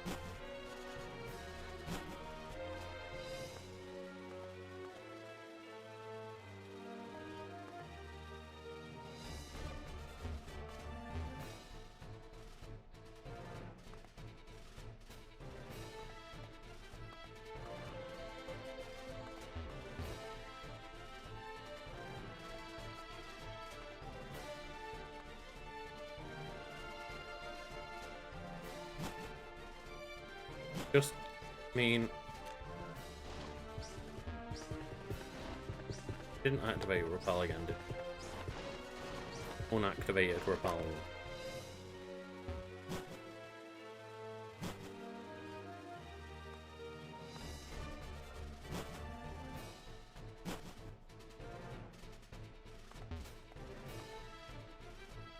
Might be better to go back to that earlier place. Because I think there were more trees down there.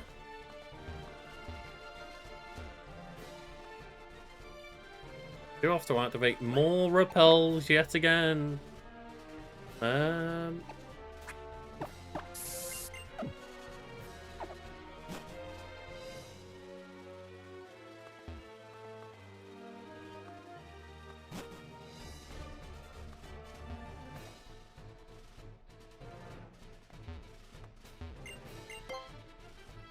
Wild, just to be able to get a chance at one of these flying Pokemon.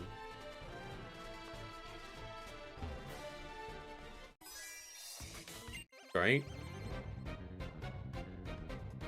Here you got Marcus. Machamp.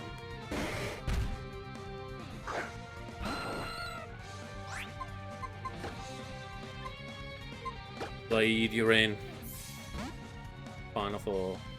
Unfindable. They're not unfindable, it's like no one ever manages to find your flying counter. Okay then. Right, that was nasty. Pumper. Do your thing.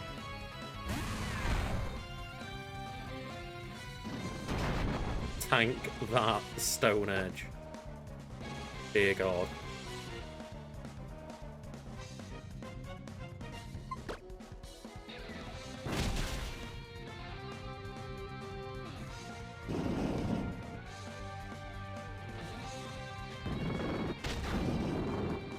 This is why we need the earthquake.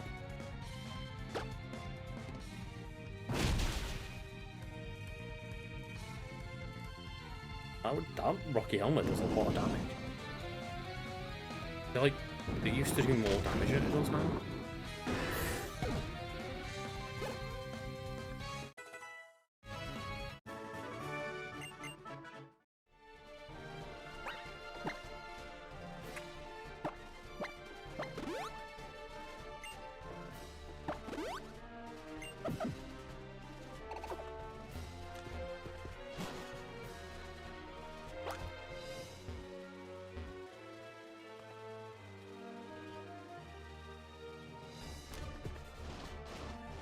So there's like 5 trees you can go past in this one. 6.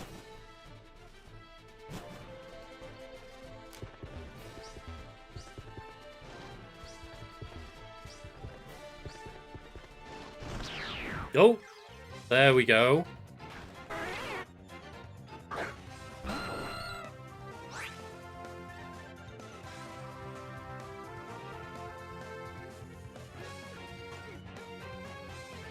Oh, I think if it wasn't gone midnight and I didn't have neighbors, I would have literally maybe been screaming right. Like, that was just me doing internal screaming.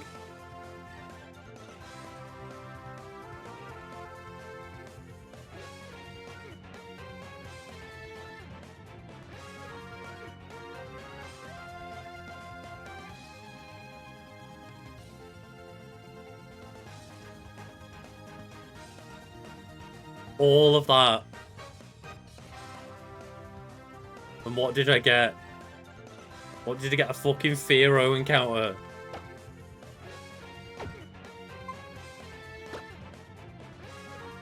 Was it worth it, chat? Was it worth it?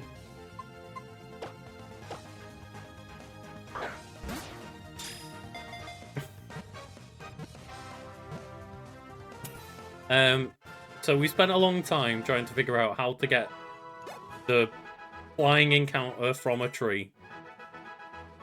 Because there are 3 Pokemon that you can get. Pharaoh, which is shite. Skarmory or Hydreigon, which are both great. So we had a 2 in 3 chance, but I don't know what the percentage chances are. It just says ... percentage chances.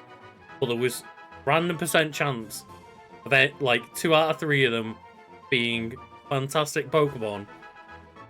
And we've just spent a long time trying to figure out how to get that encounter to work. And it was all for the Pharaoh.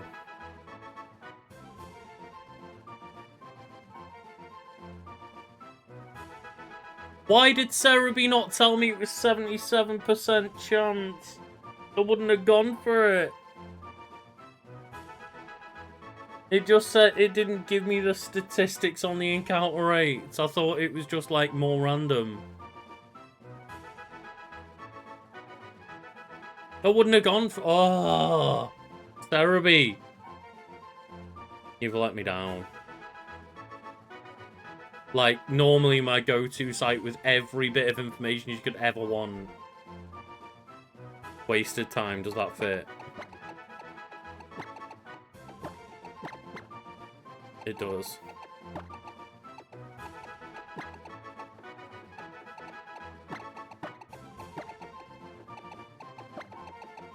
That wasted time, which wasted our time, is very fucking fittingly the last encounter, wild encounter that we can get.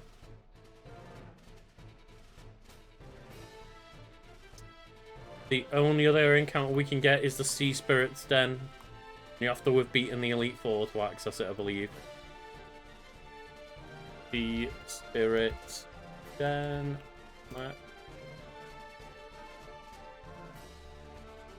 First time you gain access to it, there will be nothing available. After becoming the Pokemon League champion, you can get Articuno, Zapdos, or Moltres in the wild. Find them 10 times in the wild, and they will appear at the Sea Spirit's Den, allowing you to fight and capture them.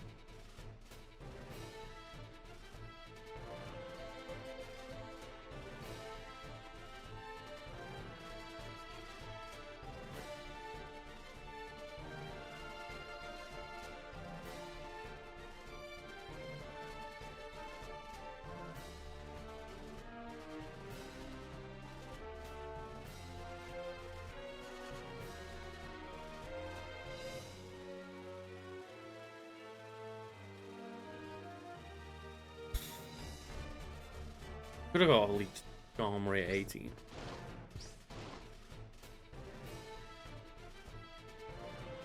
Fine. Fine. Fine. Fine. Fine. The last Pokemon that we got added to our entire Nuzlocke. A fucking Fearow. But just the sake of argument, what would have happened if I just found a Pokemon in the cave? What was our first cave encounter Pokemon?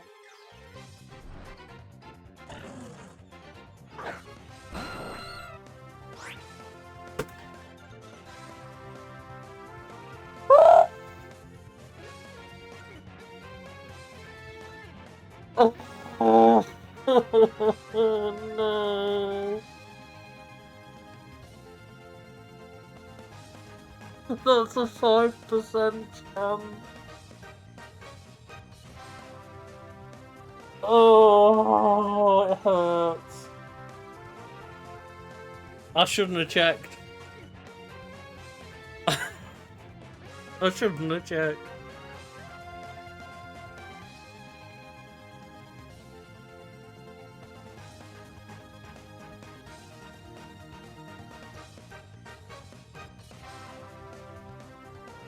Just stream ends.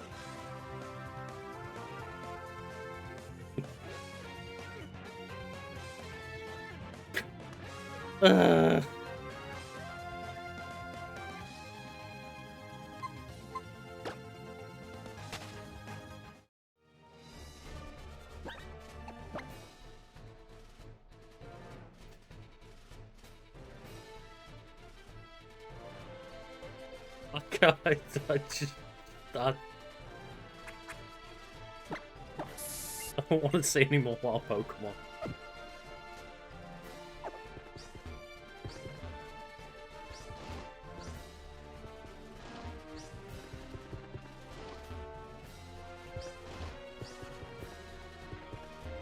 Oh no. My computer blue screened and said it won't turn back on.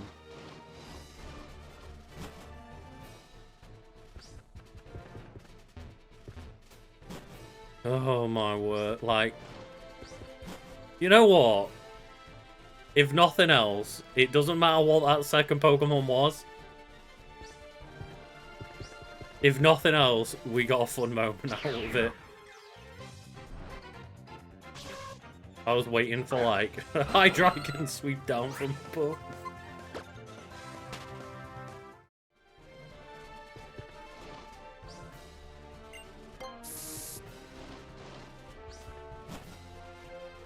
Christ. Genuinely, part of me cannot believe that just happened. It scarred me, that's for sure.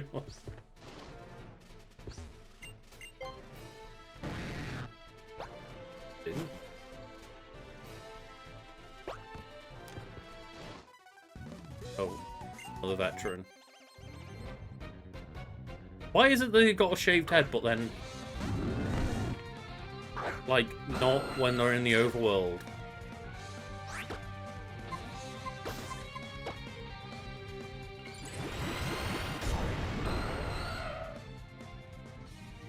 There was what, like, it was last stream, wasn't it?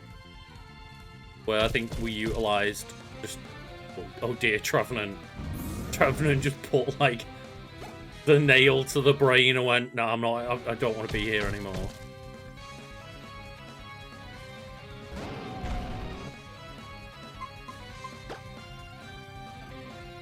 It's like, when did Sudowoodo get a cool design? Yeah, Trevenant's awesome. I love Trevenant, and Trevenant. Oh my! Oh, stop it! Stop doing that to Zaid. Yeah, it was in this gen for like Gen 6 Pokemon X and Y. And its shiny version, which I've never got one, but it's super cool, is like a white dead tree with red leaves instead. Fucking awesome.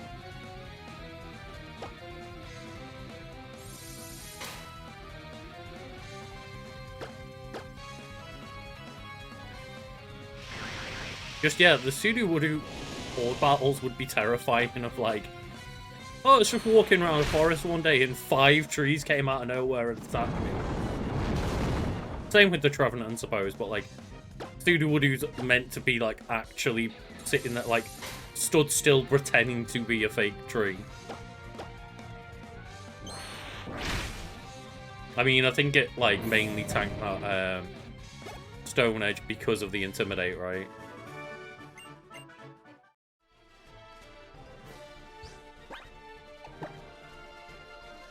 But yeah, I don't know what stresses these veterans out so much about battle. But when they go into battle, their artwork looks like they've got, like, a shaved head. Can they do the horde battles of 4 Trevenant, 1 Sudowoodo? Is that a possibility? Yeah. Like, they've got the full head of hair right there. Oh yeah, I think I let out a scream both when the trees started attacking me and many times when the Gloom Hands came out.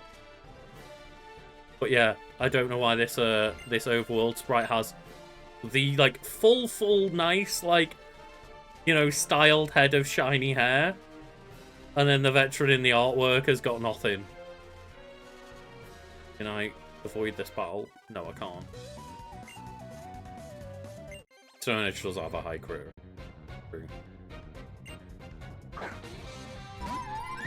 These veterans are not to be trifled with, really. Don't fuck around with them.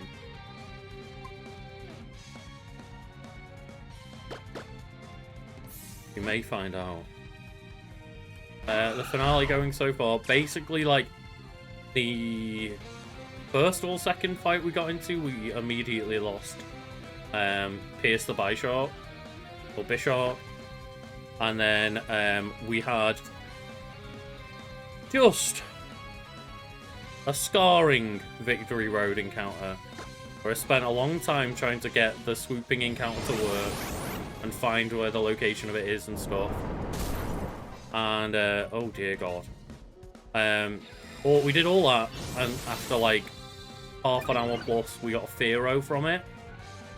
All because I didn't like the rates of encounters of trying to maybe get a Xylus in the caves. So, of course, when we caught the Xylus, when we caught the Fearow, we went into the cave, and the first encounter we had in the cave was a Xylus. And now we can't catch it, and we can't get a Hydreigon. So it's been a pretty devastating day, but we did just use Charizard Z to absolutely wail on Calum, and just steamrolled Calum. Wasn't a problem. So that went well. I was very much fearing that fight. A hero Fearow. That's certainly one thing to call it, Shadow. Certainly one thing to call it. Yeah, it's not been...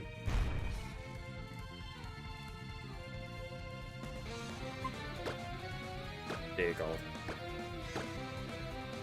Not been as devastating as the, like, turn 1 Bisharp death might have implied. But I am slightly scared of a Snorlax right now. Always be scared of a Snorlax. There we go.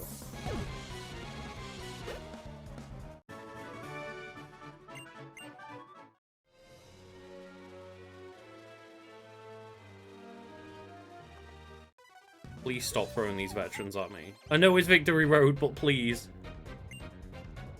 I've actually got decent Pokemon. Oh, dear God.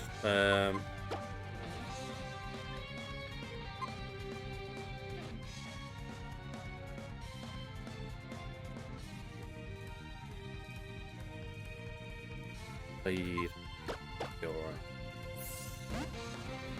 You throw out a Thunderbolt and Hellstorm me, I'll fucking... I figured it'd be Steel. Let me actually see if we have stats of this. Skarmory doesn't say what moves they have or anything, but Skarmory, Alakazam, and Umbreon doesn't tell me what moves they have.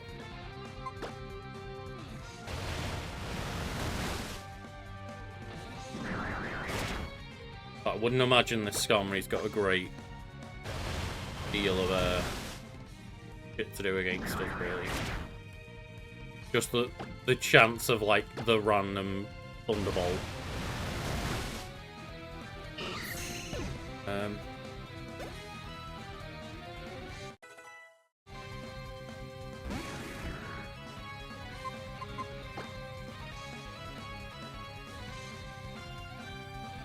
Not particularly got the strongest of answers.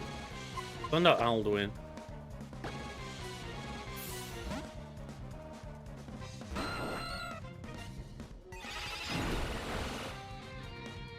Rough.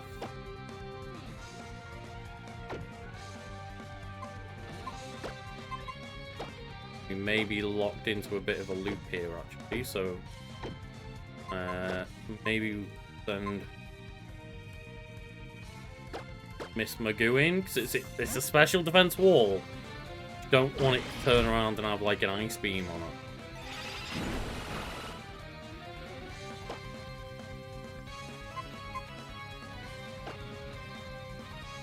Galvan Gleam, yeah, shit.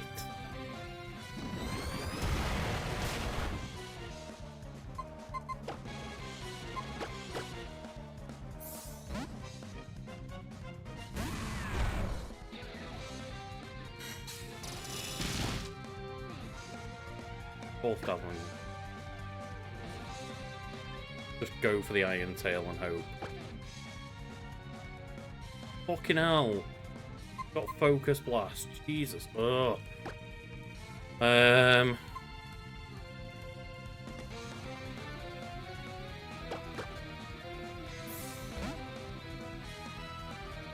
Escape Rope does not get you out of a battle. No.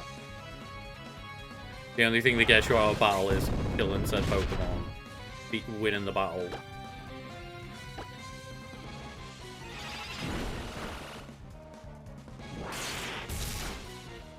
God damn, Alakazam.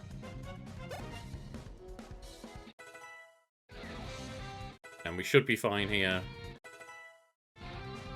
Admittedly, our Pokemon are getting a bit too strong for the Elite Four, but well, it's only by like one level, we'll be alright.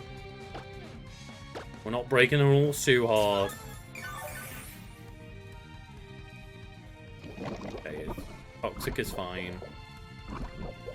We can blast the shit out of this Umbreon. It's a special defense wall, but it is as earliest with Fairy Aura. So there we go. With like 10 levels on it. What happened to your hair? Why is this artwork? Just appreciate that is the artwork for this man. Like a grizzled older veteran with like the 5 o'clock shadow, shaved head, or like, you know, buzzed head. This man is a veteran. This man is 40 plus years old and has very short hair and grizzled. That's not the same person. It's just not.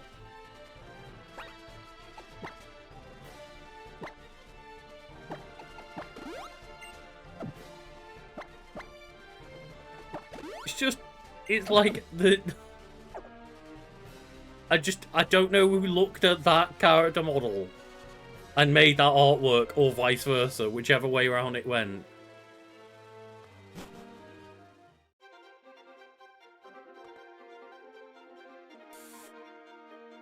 Some kid is using a fake ID as a veteran right there. But where does, like, the extra 20 years on his face come from? Like, that was a child.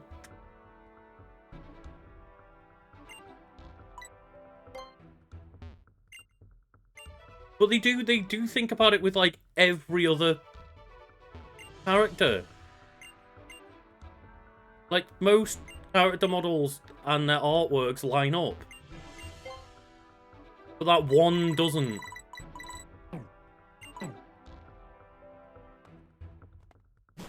Stop looking for it.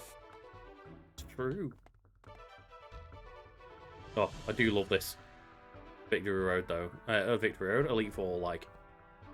The whole aesthetic of this Elite Four is so fucking grand and awesome.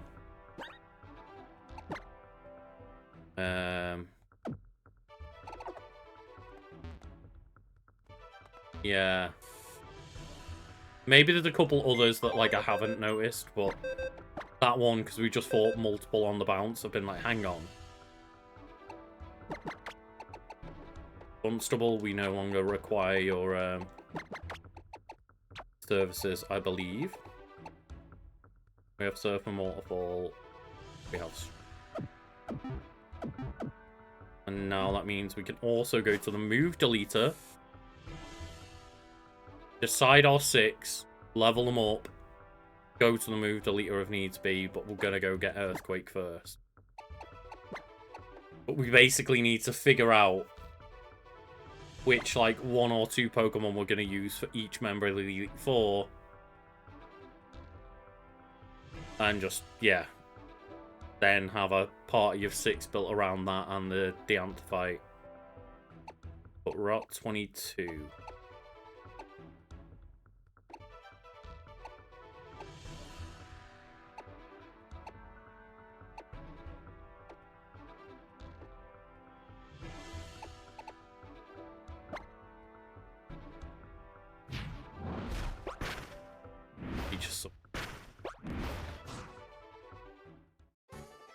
I think it personally looks more like a winter castle. I guess you don't go on holidays much. You don't really... People don't have, like, winter vacation homes, I don't think. Generally summer. To be fair, if you had, like, a palace like that, maybe you would. Maybe you would have a winter vacation, too. Had fucking nice palaces to go and visit.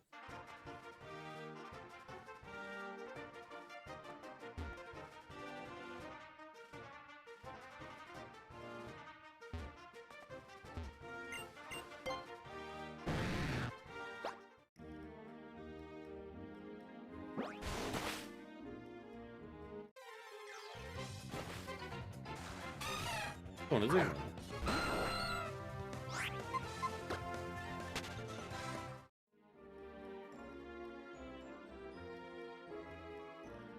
There's... We have to go... Ah, here we go. Solve the puzzle.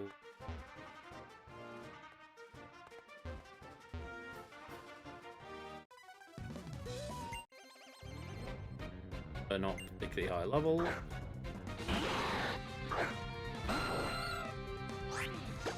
No, they're not.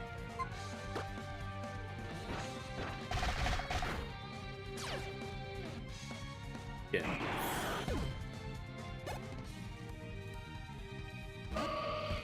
I think, like, Bowser's might be technically her default home. The amount of time that she spends at Bowser's different hideaways and floating palaces and all that shit. Although I don't know if we ever get an idea of the time frame that Mario rescues Peach within. Like, is that all just an afternoon to Mario? Like, every time he goes to a new place or every time Bowser reinvades the Mushroom Kingdom, is he just... Has he got it that much on lock at this point that that's just literally an afternoon to him?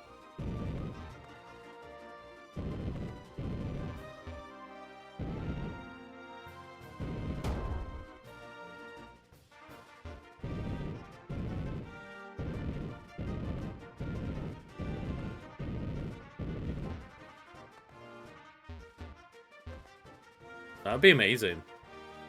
If that's what it was, is all along Mario's just been, like, working for the government. And Bowser's been the guy trying to just make sure that Peach, like, conveniently is indisposed during tax season. And every time the IRS just, like, want to come round and investigate and audit Peach. Like, sorry, the kingdom is on lockdown at the moment. Peach got kidnapped again.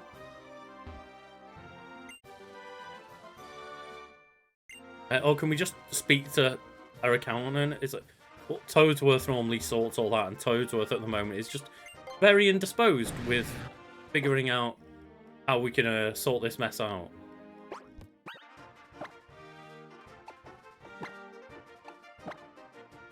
So, we will go to... the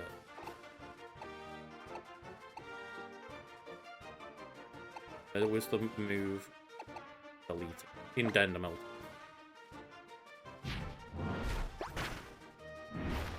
Another year's continuation. It's like Peach doesn't actually give a damn. Peach is just trying to hold out to get to the point where she can just retire and be happy and try and, like, you know, just run away. Like, oh, just at the age of, like, 50, Princess Peach is going to be done with ruling. She's going to have snuck away enough money in, like, random offshore accounts to be able to disappear, you know, overnight. She's just gone. No one ever hears from her again.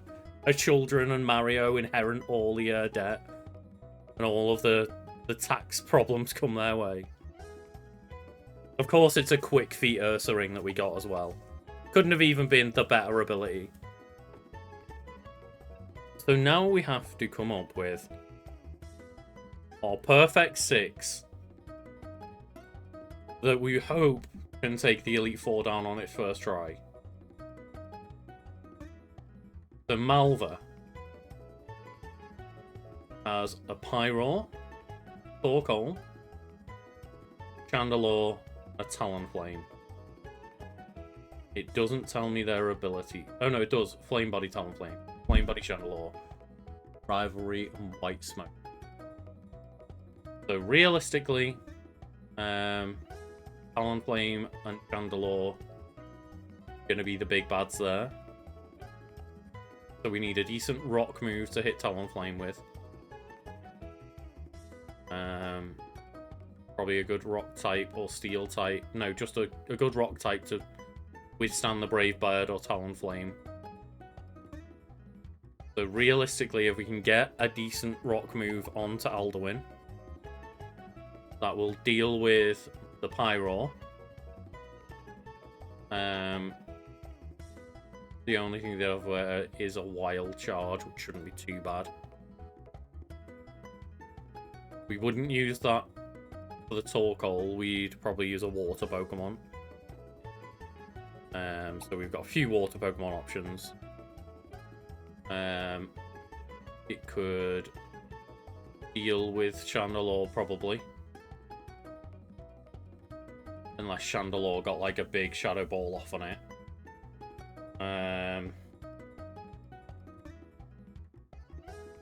In which case it might be better to have Miss Magoo try and take down Chandelure. It does have Muddy Water as well. So maybe Miss Magoo could actually be pretty good for the Torkoal. If we needed to just not have a water Pokemon in the team. So yeah, I say for now, Miss Magoo and Alduin are probably our 2 main bets for Malva. Maybe a water Pokemon as well. Faraway Town has the Rock Slide TM. Thank you so much. Moving on to Theobald, the water trainer. You have Mega Launcher Klutzer with a bunch of pulse moves and moves. Okay, yeah, so Aura and pulse moves. They're all 4 moves are boosted with a 120 special attack. To be honest, that's probably a case of the entire team actually is probably a case of just trying to utilize Charizard Z over here and give it something to like just a held item to help with your Thunderbolts. And the only thing that might really give us a problem in that scenario,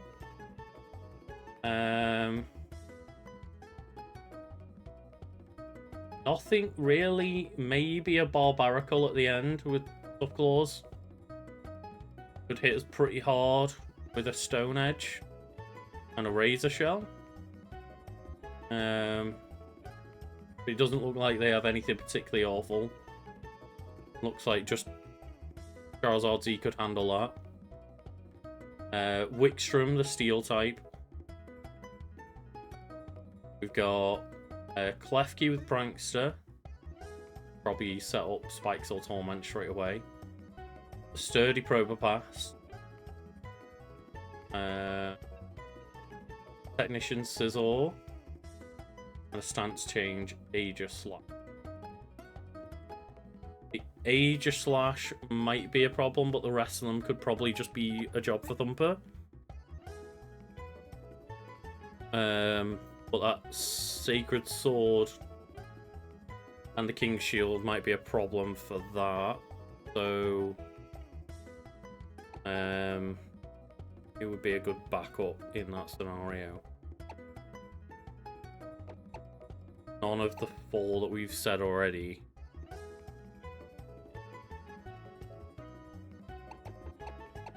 Maybe a Crocodile?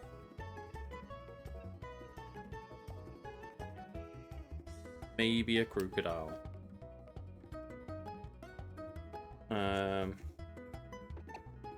We also have Malamar, but it would have Shadow Claw.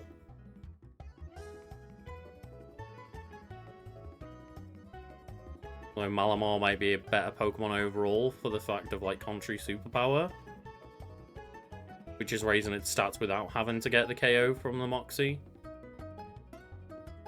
For the moment that Crocodile gets a setup going, it may be a bit more scary than Darthinky.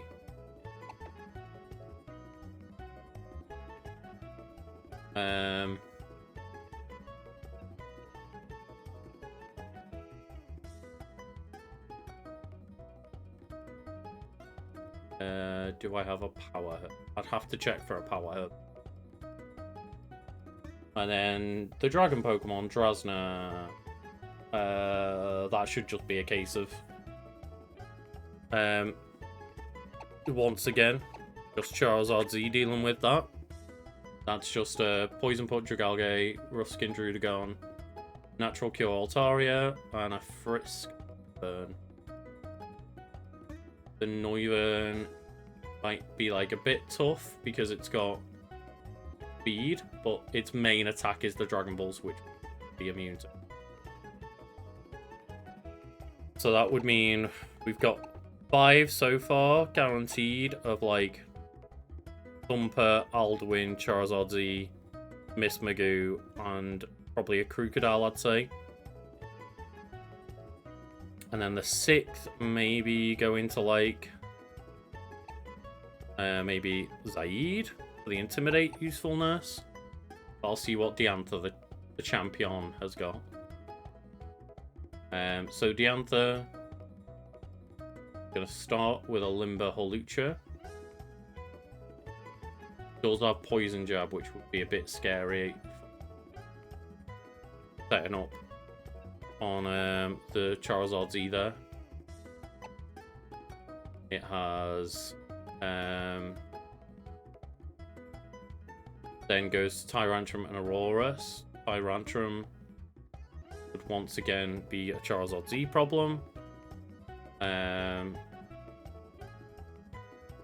Aurorus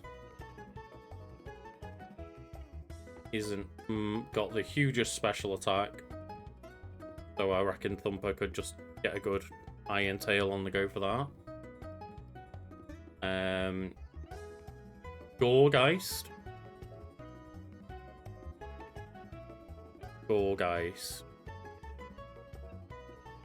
I mean, potentially Alduin just dealing with that. It's got very good defense. That is another thing to think about. We've only got You'd have 2 special attackers to 4 attackers, would it be?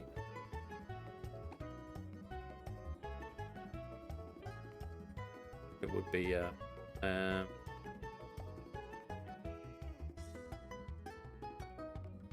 But Miss Magoo with a pretty solid Dragon Pulse would probably just help with Gorgeist. Then it's also got their own Goodra.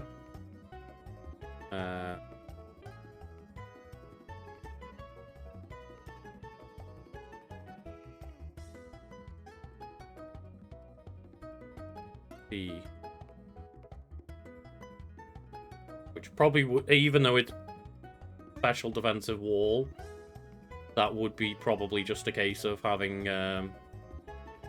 Charizard Z there again. Then the last one is a Gardevoir that turns into a Mega Gardevoir, which in that case Thumper would be a good choice. Charizard C could help.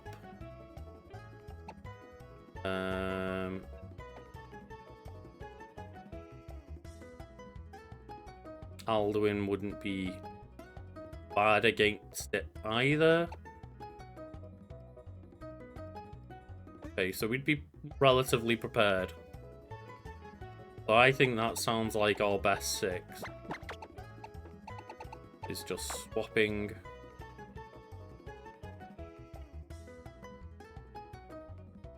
You can just get rid of Surf on Lead.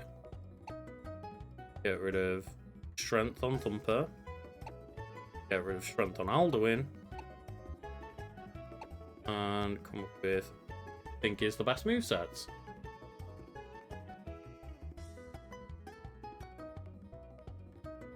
So you say Kuraway Town has the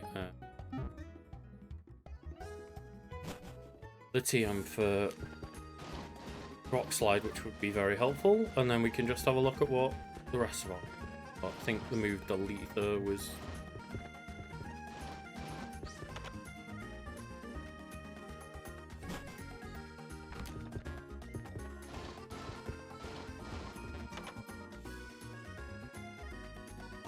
Maybe wrong.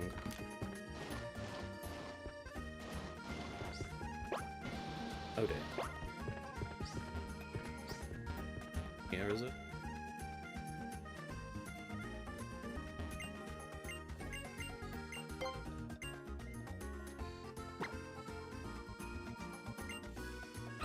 It's wild that we had so many generations of Pokemon where they thought this was the best idea. Like, HMs have always been permanent, right? Like, in terms of they've never been consumable. They've always had an unlimited amount of uses, where TMs hadn't. But I would get it if, like, well, you can't forget a HM because you need HMs to progress through the game. But, okay, yeah, sure, but if you just have an unlimited use of HMs, why not just be able to delete it and reuse them whenever? It just doesn't make much sense at all.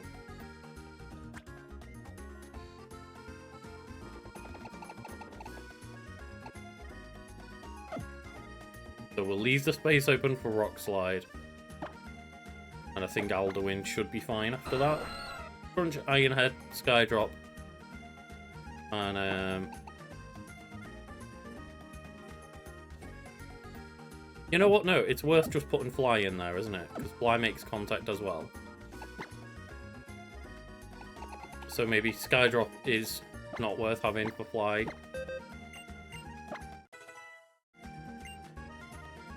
And then we can go...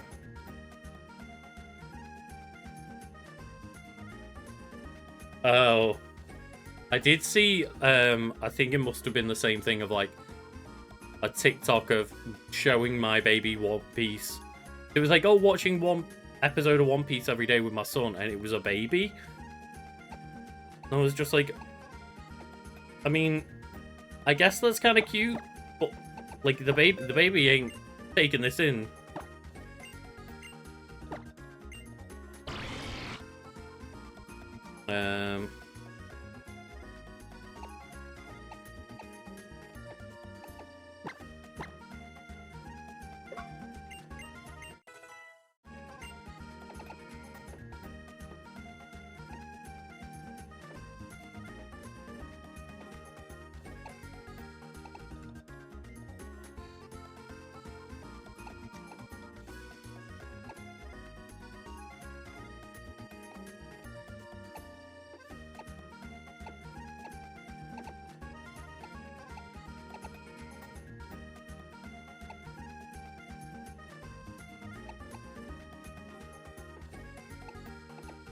Need to teach Earthquake.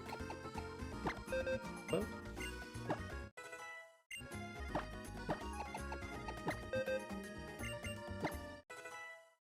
Earthquake also. Full on Gyarados. How many moves do we all have? Yeah, Gudrun learning Muddy Water but not Surf. I guess it's like something to do with the fact that it's like, oh, but that Pokemon's like gooey and dirty, right? Like it makes the water muddy kind of thing. So Crunch, Iron Head, Fly, and Rock Slide. Pretty decent for a Mega Aerodactyl, I think. Iron Tail, Dig, Sandstorm, Earthquake for Helix. That could definitely be.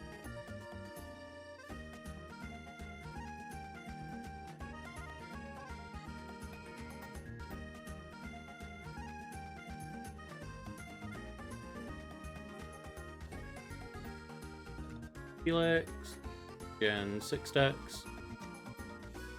What move?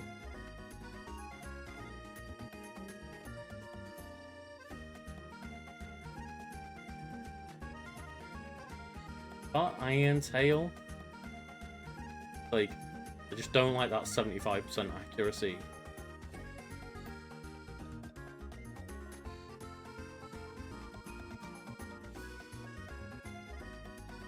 Could just teach it Explosion. Just be done with it. Just, you know what? If we really need a trump card, just use Explosion, mate.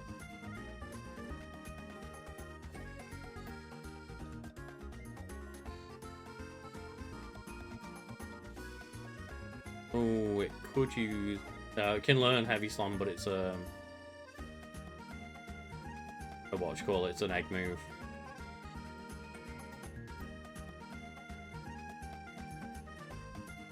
Yeah, it really doesn't have alert.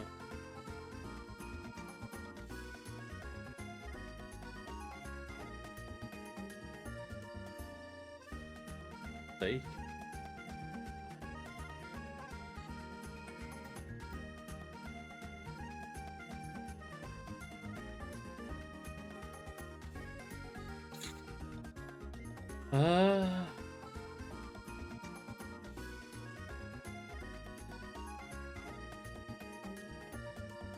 It could learn, could give it Curse or Stealth Rock.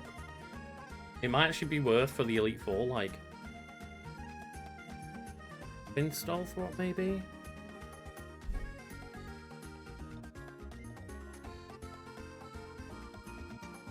Garaball and Glip Cave.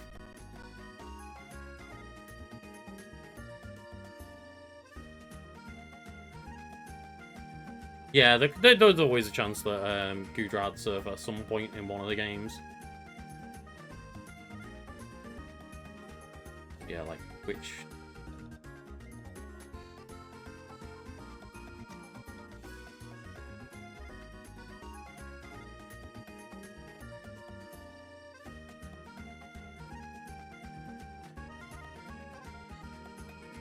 It wouldn't really be. It might actually be worth it for the Antler, though. Weirdly enough. But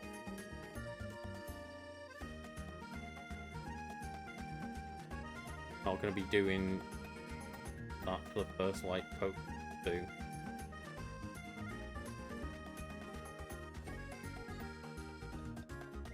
See if we've got... So we probably need a heart scale in this game. To remember a move.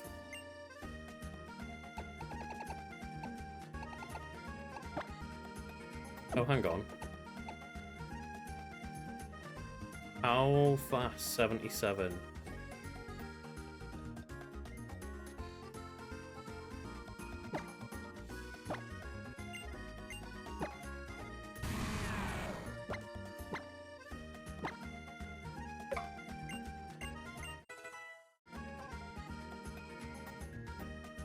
Oh shit. Well, we learnt Gyro Ball. But we did not have enough to learn Stealth Rock.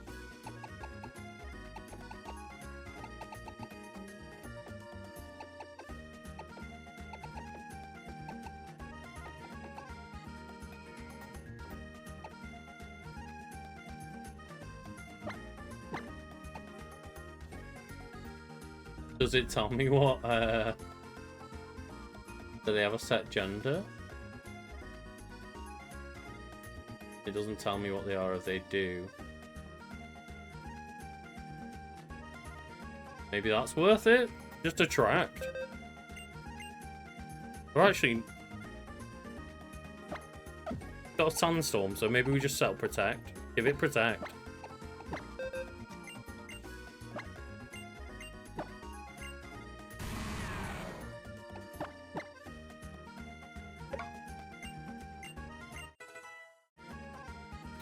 On the Nuzlocke tracker, it doesn't have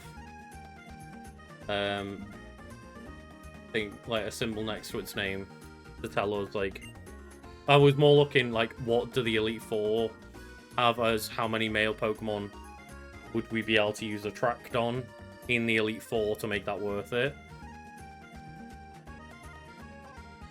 Oh no, yeah, I was more thinking that for Diantha, just setting up a Stealth Rock might have been pretty damn useful. Because obviously they have 6 Pokemon, so...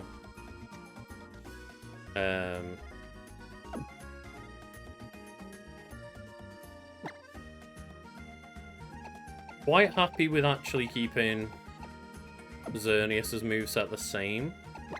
Charizard Z having that Horn Leech just to... Especially with wanting to do the Geomancy. But I suppose we could always just... the full restore, couldn't we? If we were ever wanting to use Horn Leech. It's just the same thing, but more useful.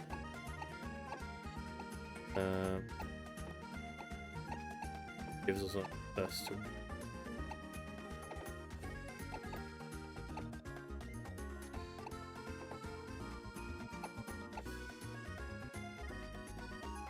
Sure. That sounds like... No. Yeah, just giving it Grass Knot. I don't think we've got any Pokemon with a Grass move. I know we do have Power Whip, but...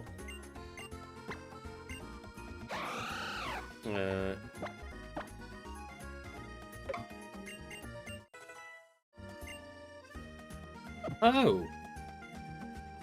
The trainer and uses Pokemon of their own gender. I did not ever notice that. It's definitely the kind of thing you wouldn't really notice unless, like, you're looking out for it, I guess. And Waterfall, Ice Fan, Dragon Dance, Earthquake. That seems like a good set. Lead. Power Whip, Ice Beam, Muddy Water, Dragon Pulse. That's okay for Miss Magoo. And then we want to just replace a dig on Padme, really.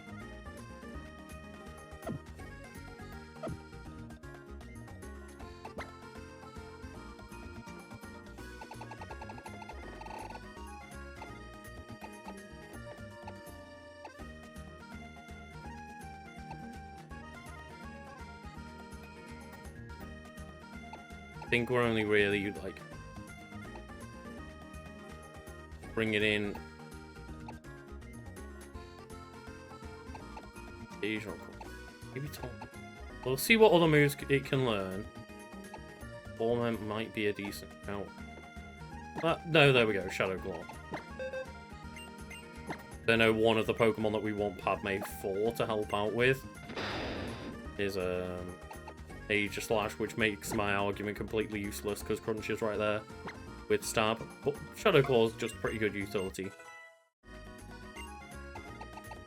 Extra crit chance and stuff.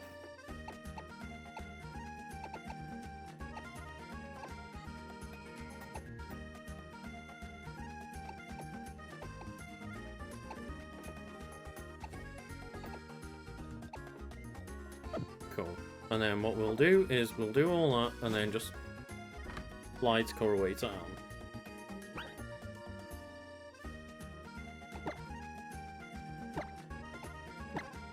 Go get Rock Slide.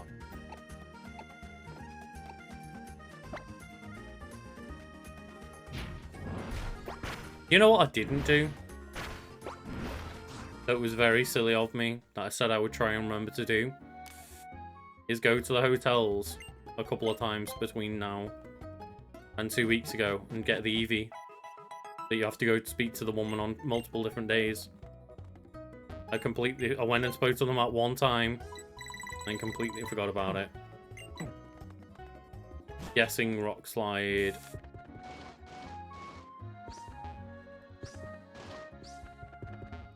Yeah. I just remembered when we went back to Coroway Town because this is where I found out about that Eevee.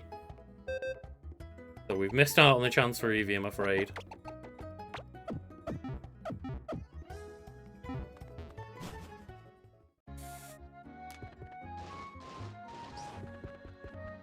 Human then. And it's like that we go up this way for the Rock Slide somewhere.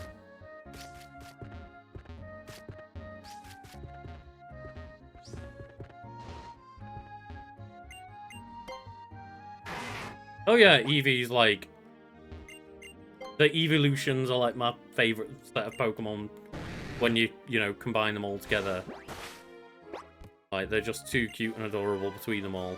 But... you know. Alas. Such is the way of being a forgetful person. They just get rid of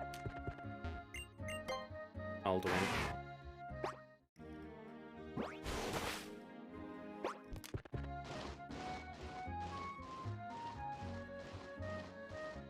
Got the right moves.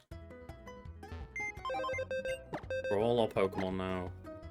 We'll get them all leveled up to the like level cap for each Pokemon trainer, I'll say.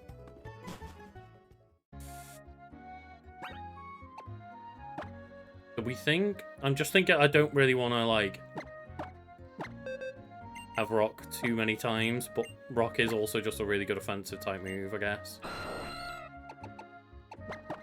Like, just the typing of Rock typing being, like, super effective against, like, what, 4 different types of Pokemon. I'll trust your judgment on this one.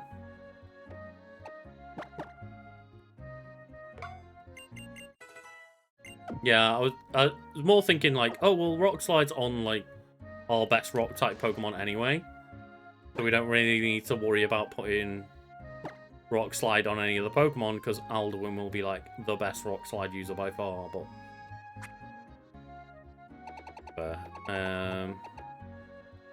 So what's the first Elite Four members, like, most powerful Pokemon?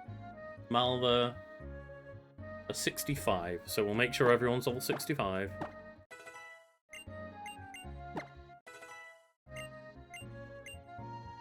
No, Alduin. Not learning Hyper Beam.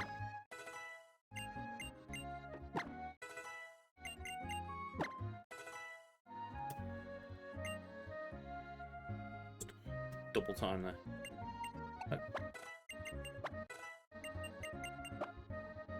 No, we don't want to learn Outrage.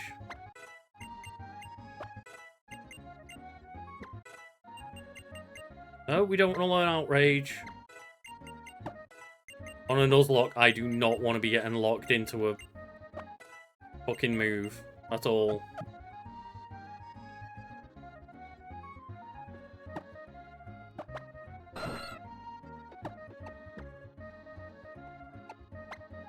Pokemon Link.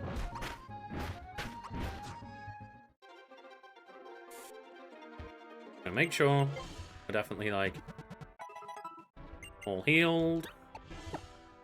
Save the game. Now we're ready to go. Take on the Elite Four. We just said Alduin was going to be our first. Okay, although...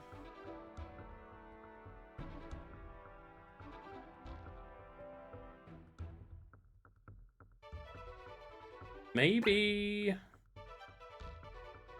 Ardmay's a better shell. With that Moxie.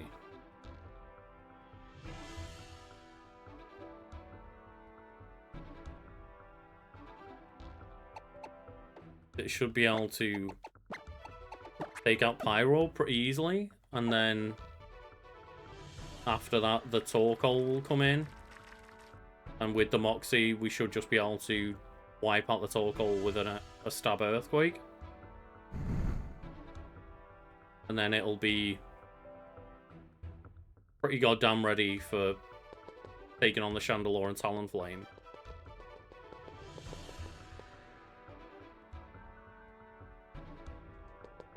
Did I check? I didn't even check what fucking old items we've got on the Pokemon, so it's a good thing you said that. We do not have a Power Herb.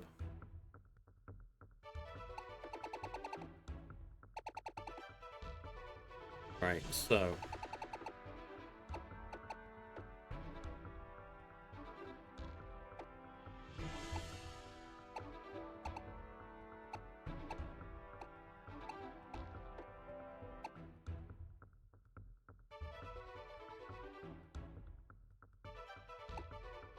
see if we've got anything better than that to give to Krookodile, but it might just be worth giving Krookodile the Heart Stone just to help with that Rock Slide.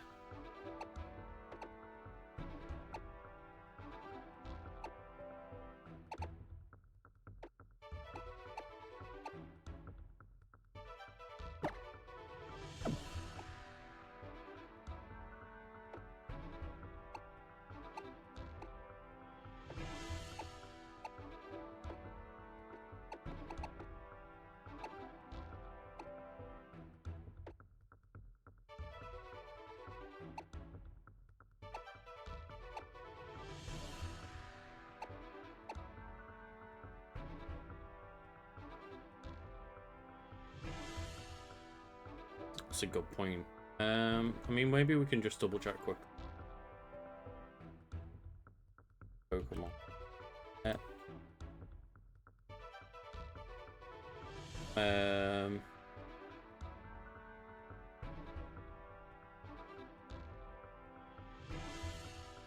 It's a Battle Maze on item.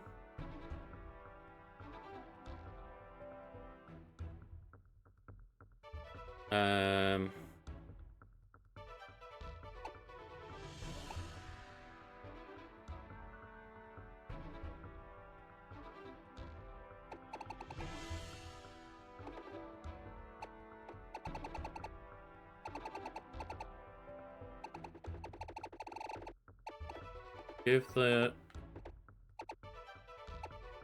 Hard Stone to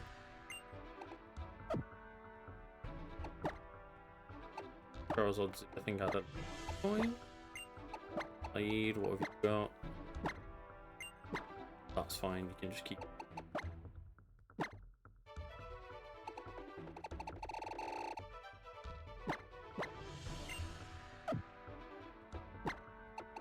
Charizard's easy.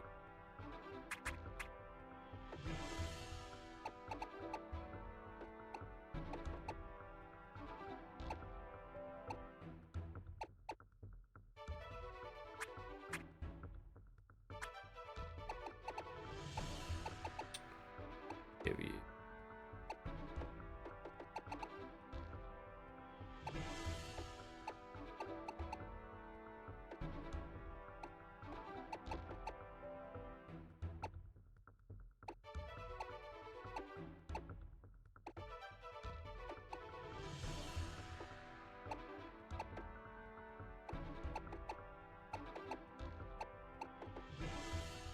You know what? It might just be worth putting the citrus berry on. Because if the geomancy does just like hit us pretty hard trying to get those 2 turns off. Be a shout. We only have 2 of them, but oh well. Better than nothing.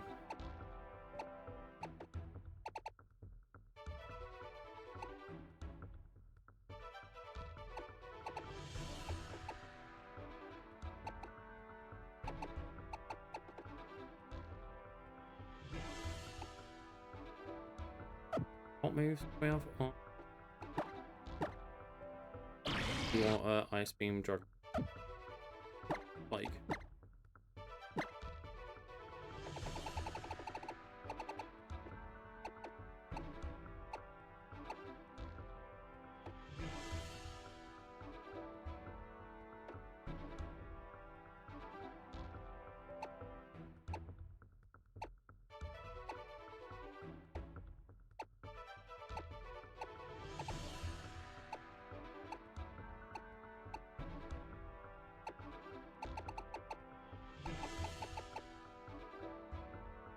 Maybe it's just worth giving it a splash plate.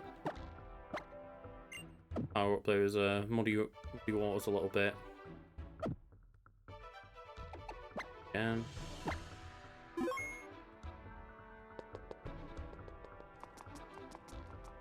There is something else that I'm trying to think again that we've missed out on, but I can't think now.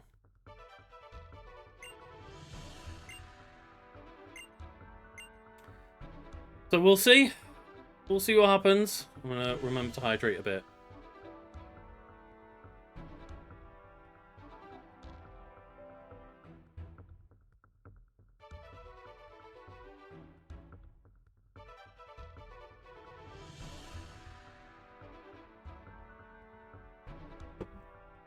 But yeah. Oh. Well. I might just tweet out. It's now time for the Elite Four.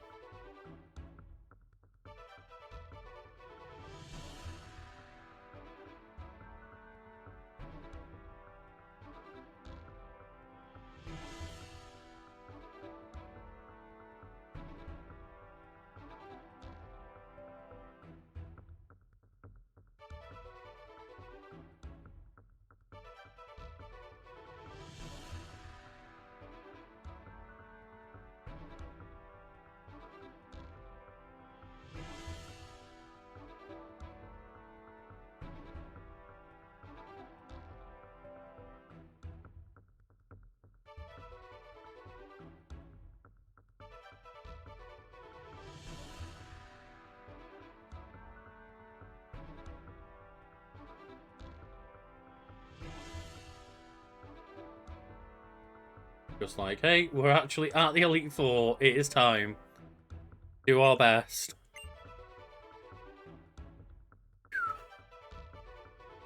Scary times. Oh shit. I don't know which one's which.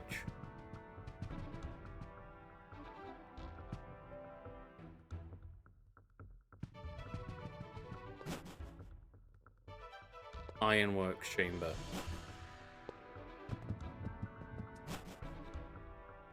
Blazing chamber. I'll just do it in the order it tells me on the Nuzlocke tracker so I don't lose track. Fire top right, bottom right. Go around like that. Okay. So we'll do top right, top left, bottom left.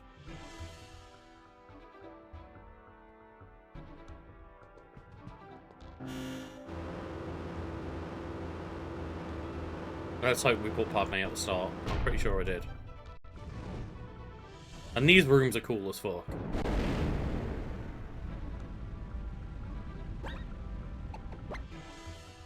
We did. I'm not gonna save scum or anything, but I just, you know, I want to be in the habit Saving beforehand. Ooh! I'm actually getting a bit scared now. So we've got to do 5 relatively tough trainer battles in a row. We only have 6 Pokemon, like 6 lives. Oh, hang on. I have to do this one. Team deck.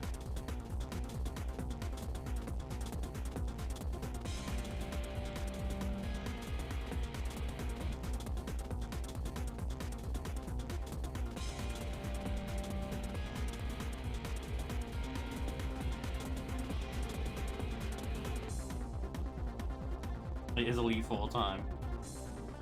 Our Stream Deck was not plugged in. And I can't do it manually. Stream Deck, where's your wire? I thought my Stream Deck was plugged in and turned on, but apparently not. Here we go.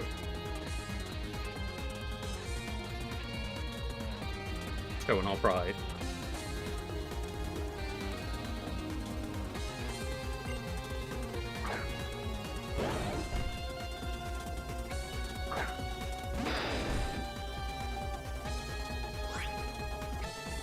Cool. Right. I'm glad one of us believes. Right. I don't think we need Home Claws here first. I think we just Earthquake, get Moxie procced in, and just go. Oh no, not Noble Roar.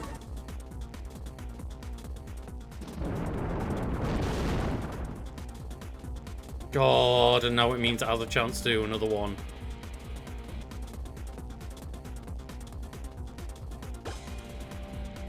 Oh, it used a full restore. Okay, cool. Hopefully we get the good roll. Yeah, we got a good roll. Get Moxie, so now we're back up to neutral. Great. Talonflame, you fucking... Oh, you dick. This is not who I wanted first. Padme, you can take the hit from Talonflame, okay? Tank this brave bird, please. Please. Thank you.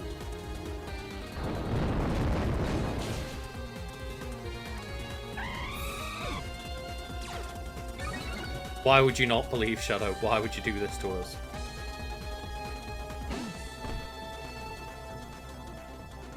Yeah. No, I know, but I'm scared. I know, like, that should be a thing that we can easily tank, but I'm scared at this point. Right, what's Chandelore's speed like? It is an 80. Now just Earthquake and win. If we're faster.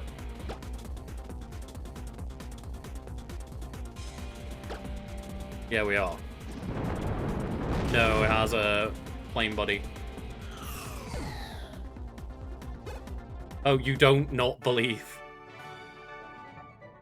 See what you did there, Shadow. I know what I'm doing. I'm so nervous. Utterly fantastic. It's like, we've gotten so far. We may be doing, I know we're doing one of the easier games, but like, still, I may be able to say that my very first Nuzlocke run ever, that I managed to fully do it one run. Got 4 more battles.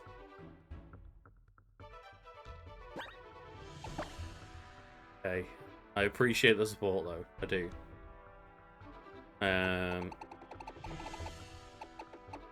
I presume all 4 of these will just be like their level 65 Pokemon. Yeah, and then just like the Anther goes up to a level cap of 68, which by the time we get through these 4 fights, most of them are probably going to be 67, 68 anyway. So who did we say for water?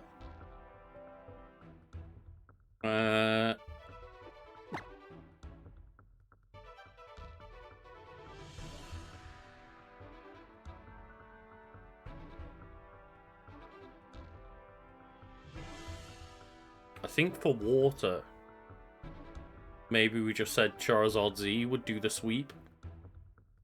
I'd get set up Geomancy.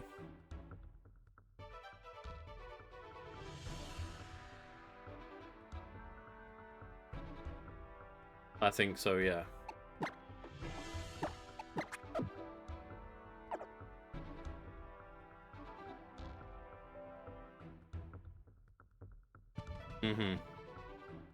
Yeah, I think Charizard Z, just set up a Geomancy and then go on like an utter wrecking crew with Thunderbolt.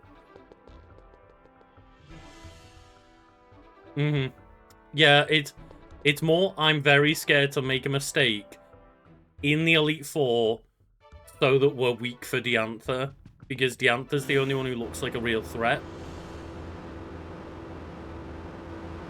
Epic yet calm music. This Elite Four is, like, I think some top tier Elite Four in terms of, like, design and music and epicness. Like, that kind of shit, apart from the slowdown with the emulator. It doesn't do that normally. But yeah, absolutely, like, nailed the tone of this Elite Four. It's just a shame the battles aren't too hard.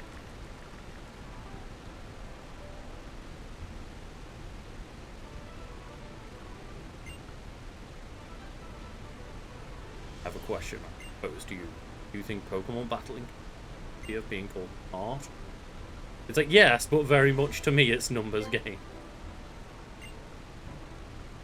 It's like, I struggle to think of, like, I think it's, is it Gen 5 as well, where they have the spiral staircase Elite Four rooms? And each one you, like, go up, and then, like, you get to the top and they activate as well. Those are the two, like, Elite Four, like, runs that I really remember. I can't, again, like, I think it's, like, the black and white ones with the spiral staircase. It might have been, like, Platinum, but I think it was Gen 5.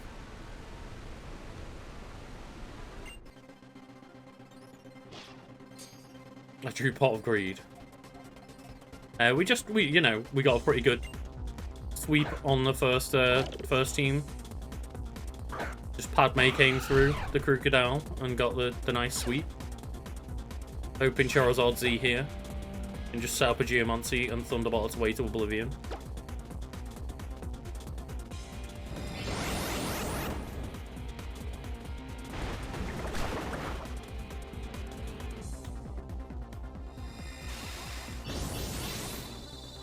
Yeah, like, that's the thing is, Lords are pretty forgotten about Pokemon. But, you know, I've previously set one up myself. And, yeah, just the maths on Mega Launcher plus, like, an Aura Sphere, it hits hard. It's not got great stats otherwise, but if you can get a couple of hits in with Clawitzer, it's a really strong, hard-hitting, like, bit of a glass cannon almost. The Charizard, yeah.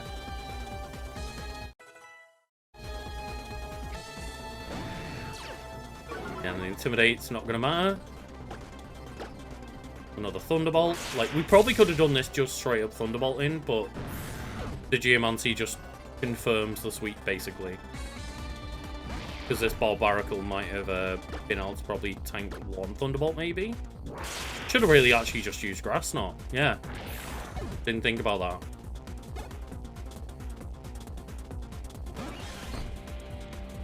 We probably could have just Thunderbolted the rest and then Grass Knotted on the Barbaracle.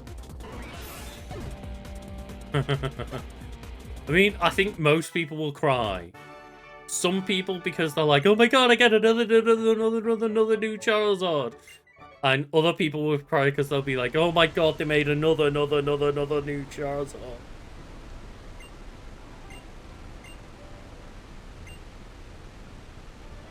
I think most people are on one extreme end or the other when it comes to Charizard at this point. It's like, I'm just at the point where I'm like, please, make it stop. There are other Pokemon. And I've basically been at that point since, like, Charizard X and Y both happened, and Mewtwo X and Y. That was kind of the turning point for me, where I was like, you all need to just stop it with, like, the complete ignorance you have for every other Pokemon that's not Charizard, Mewtwo, and Pikachu. And that was a while ago now at this point. We should also just, actually, we have ethers, Lexers and stuff.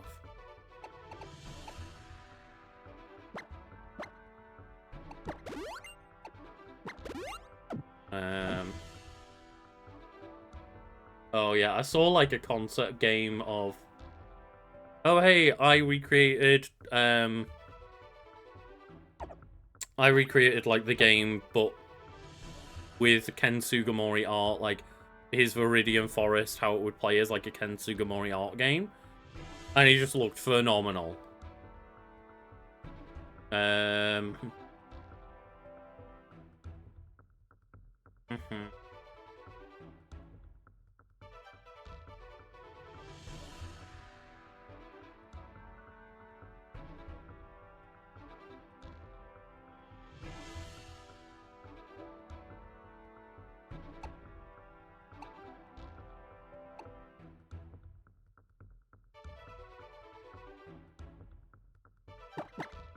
Let's try Thumper with this, yeah. Just Thumper Earthquake. Thumper literally being the Thumper. And just Earthquaking around town. Gonna make sure Earthquake has max PP though. As Gyro Ball.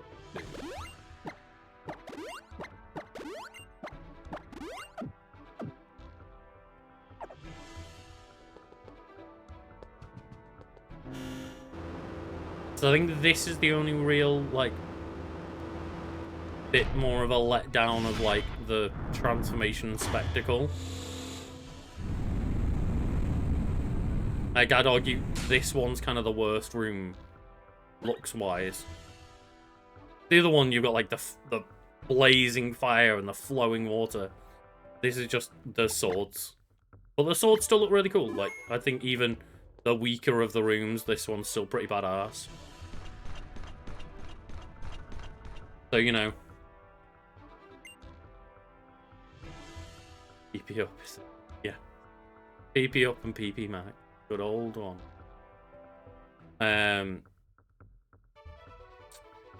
Yeah. Two down.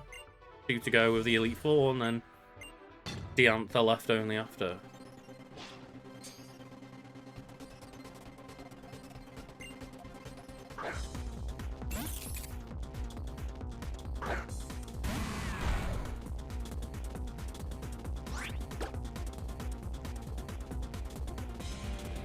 It's probably not actually worth setting up the Sandstorm against the Steel person. Klefki, of course, getting the pranks to spikes on the go.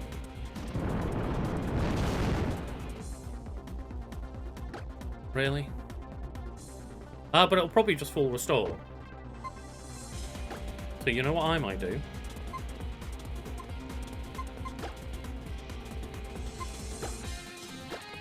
The very rare used X items, apart from, you know, when you actually get into, like, I know speedruns, they're, like, essential. But fuck it. If they're going to use a full restore, gives us a chance to get a nice, pretty easy use of an X attack to help out. Hey, no shit against Klefki in chat. Klefki, super cute, super cool clutch Pokemon with an awesome ability. I'll never take the Klefki slander, but it's just a set of keys. It's like, Voltorb's a Pokeball with eyes, get over it.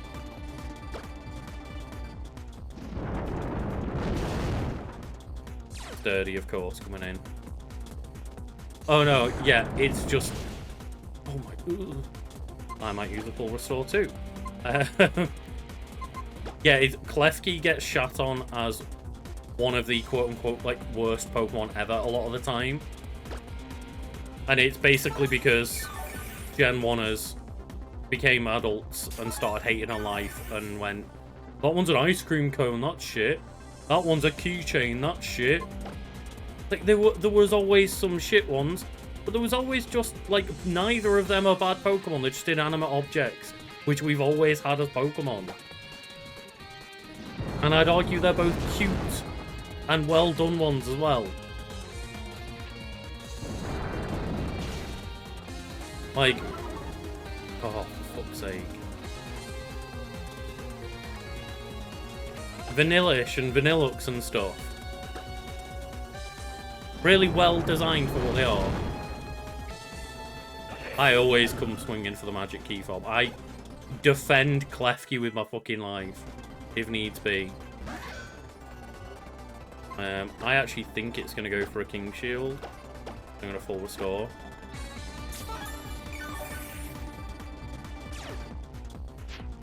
It's not. Going straight for the Sacred Sword. That's the thing. I was scared about the Probopass way more because it's a special attack and we've got our special defense lowered. But Aegislash is going to hit us with a King Shield. And that's where we panic. That's where we send in Padme. Wait, no, it didn't make contact, so it didn't lower our attack. Right? It doesn't show us in this game, it's something tells us.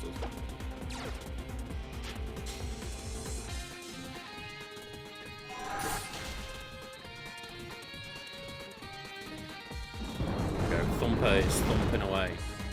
That thumping tech now.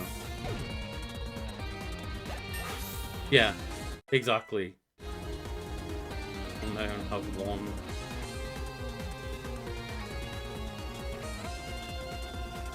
Oh, yeah, Unknown is like some very weird Pokemon where it always feels implied that Unknown were meant to be something more.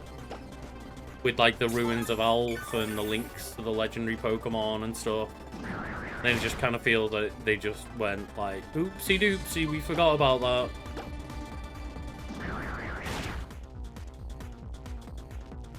I think Sizzle's doing more damage to itself by hitting us. There are a lot of different on there. There's, what, 28, right? Because there's the alphabet, question mark, and exclamation mark. I think that's all the unknowns there are.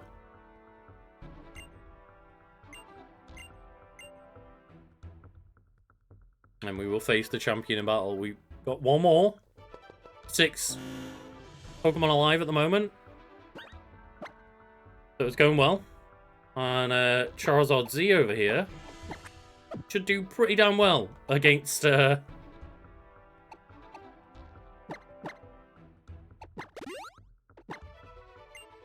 Perfect.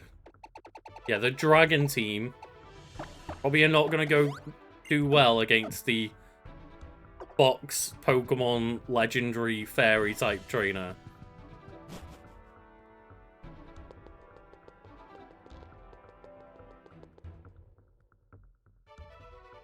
Yeah, there is something to do with them being like, yeah, I haven't watched the movie either, but something to do with Arceus as well, of like the 1,000 Hands of Arceus, but obviously that was way later on that was put in place.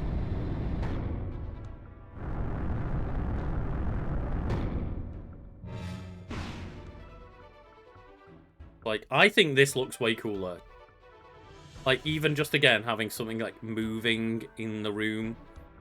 And obviously the giant dragon fucking sculpture.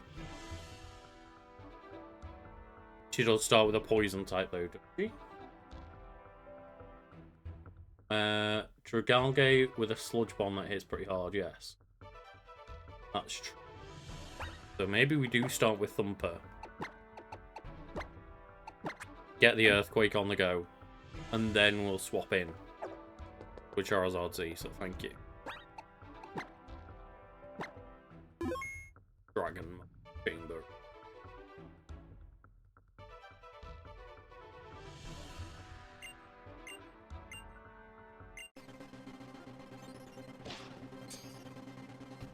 Now, you can either spell a 6-letter word with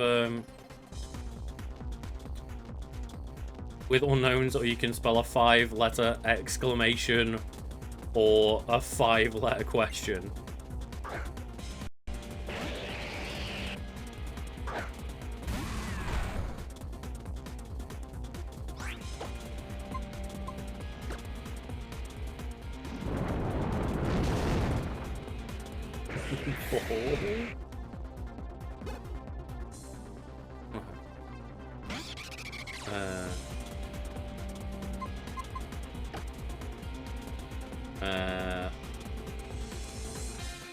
You don't think they're in the anime? Oh, right, interesting.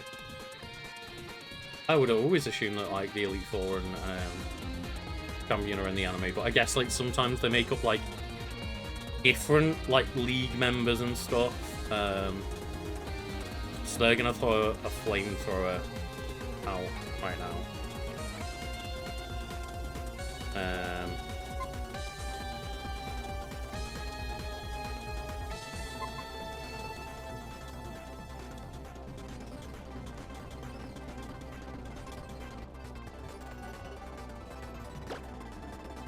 So you know what? I'll throw Miss Magoo out. They're not going to Dragon Balls it unless they can read my moves. They're gonna use Flamethrower. And then on Miss Magoo, then they're gonna use Dragon Balls. Which Charizard Z will be immune to. And then we can get a better start with Charizard Z on the go here.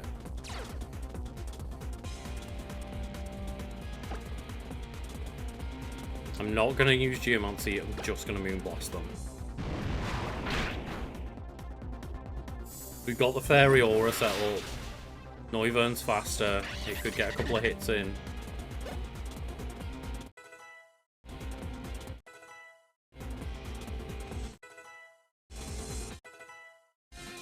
It's very funny that one of the MVPs of our final team is Thumper, who from, like, what, stream 1 or 2, when we got traded them, I was like, why do they gift you a Steelix? Just, especially a Steelix so early in the game, of like, I'm going to refuse to use Thumper for now, because Steelix was such a powerful option to give us, and even end game we have it in our party.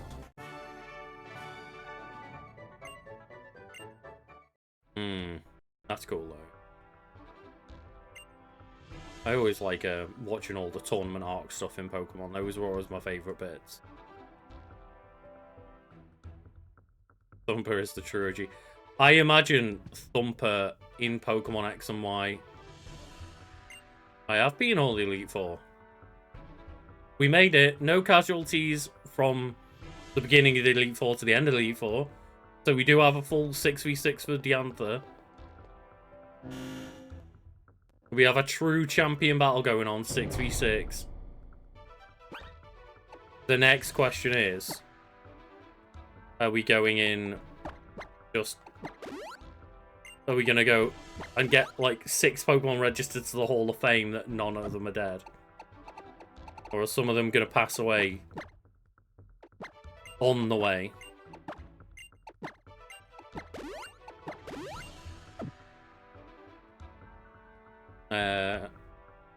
No mulligans. No mulligans. We've got it here. Truly, just like by the correct way. We've always played by the rules.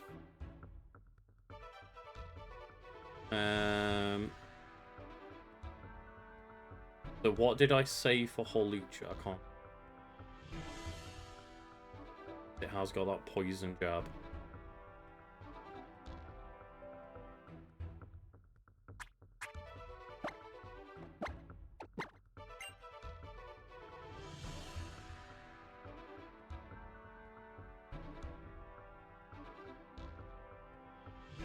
I might begin with Alduin.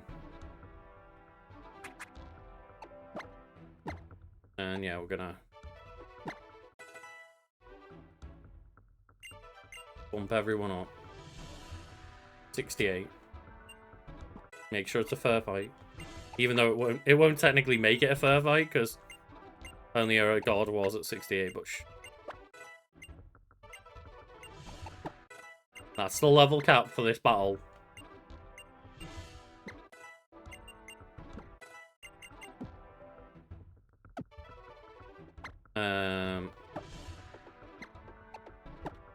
Bumper's just too busy being useful and accidentally going above the soft cap by 1, but Yeah, we'll start off Lucha versus Mega Aerodactyl.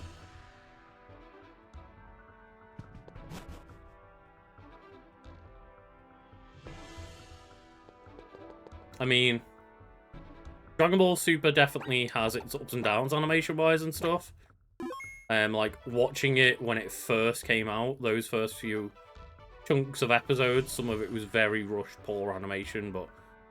Like, when all you used to is Dragon Ball and Dragon Ball Z, having that, like, God knows how many years gap of Super then coming out, and, like, the Super movies, like, Battle of Gods and Super Broly especially, I think, just look fantastic.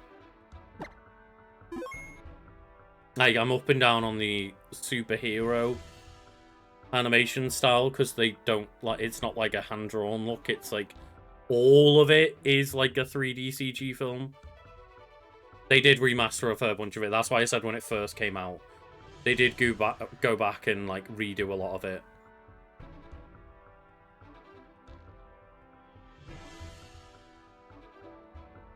Oh, it looked like you were watching Dragon Ball Super. Fair. Yeah. I thought you said you were watching Dragon Ball Super then. I glanced over it and misread. Oh, okay. Alduin, you got this. You can take on this whole Lucha. And we can take on Diantha. We can do this.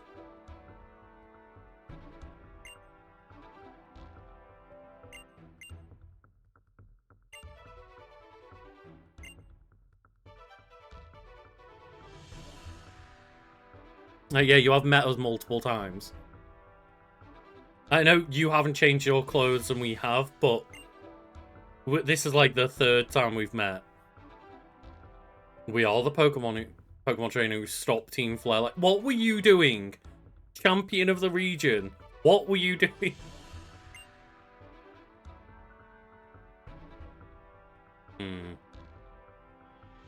You saved us all. It's like, what were you doing? Were you just stood in this room? Because you don't have to be here all the time, because we met you out in towns.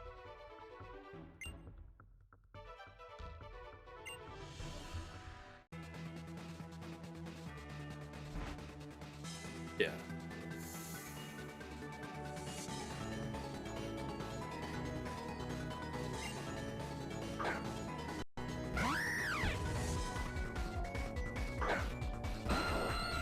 Alduin, you got this. This champion battle music's actually really interesting at 150 speed. 1.5 speed is what I've been playing the game at, and like, this champion battle music is like going for it.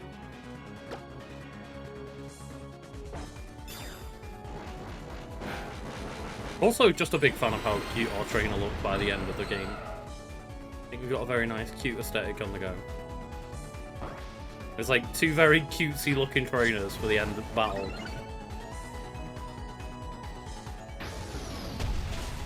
There we go, fuck that whole Lucha sword dance tech.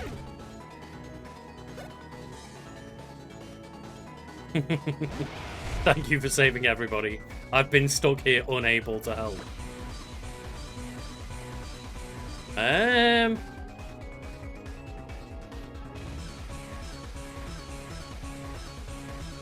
I'm gonna try the Iron Head. I'm gonna try going for it. I'm gonna try and see what Alduin's got here.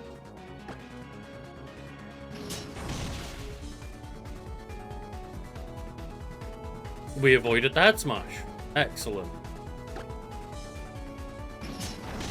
Let's fucking go. Alduin. Yeah, she's just kind of like, oh hey, be nice if Team Flare got stopped. Anyway, I'm going to disappear from the game now and become the champion. Or just become the person stood in the champion's room forever. Aurorus, I'm so sorry. You're such a frail Pokemon because of that typing.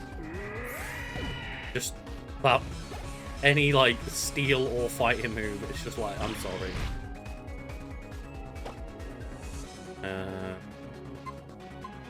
See what a Rock Slide does on a Goodra. Its muddy water may hurt.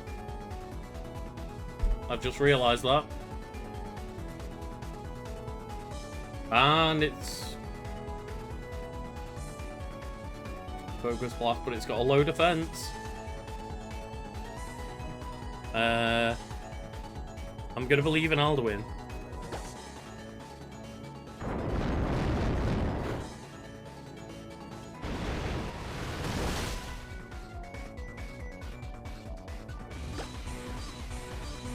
We're gonna have to get really unlucky for this not to work out for us here. Try another rock slide.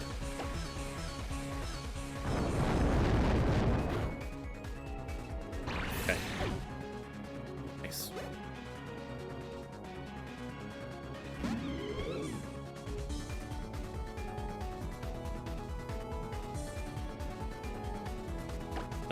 And we can just use Fly against the Gorgeist.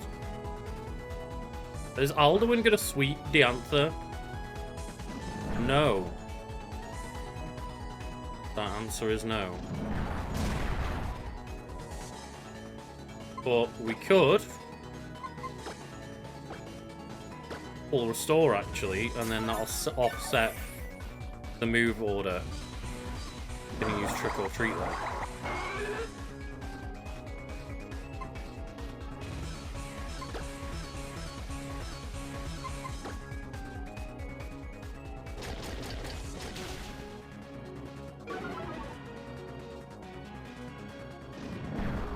Okay, yeah, this is what I thought might happen. And then what's the last Pokemon? It was Mega Gardevoir. Thumper can deal with.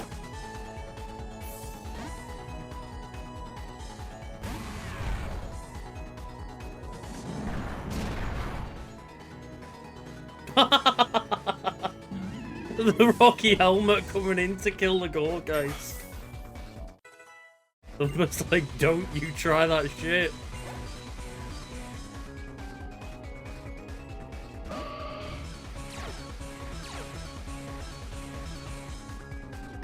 Thumper. Get this gyro ball set up on this Mega Gardevoir.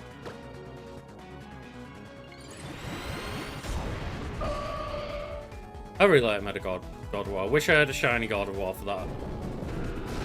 The black dress, goth look on Mega Gardevoir, it's great. Right. Try again. Thumper, don't die. Go, Thumper, go!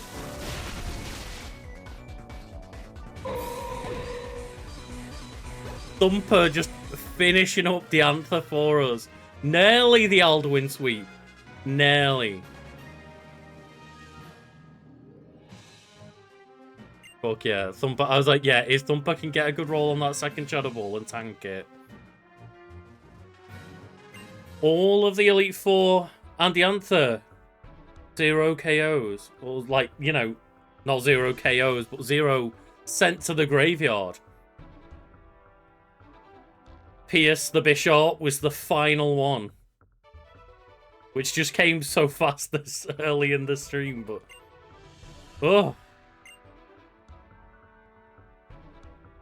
Gave me the chance to meet battle with you and your wonderful Pokemon, just Thumper. Alduin and Thumper just coming in. Personals lot mostly.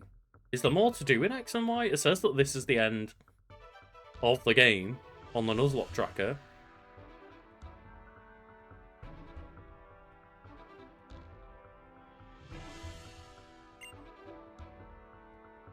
Yes.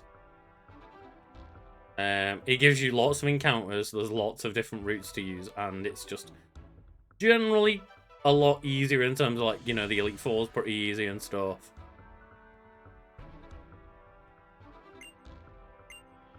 I would mind coming, but don't want to go. But yeah, that was the entire idea though, right? Is like, give myself a nice easy one so that we actually have a decent chance of beating my first ever Nuzlocke and getting used to it.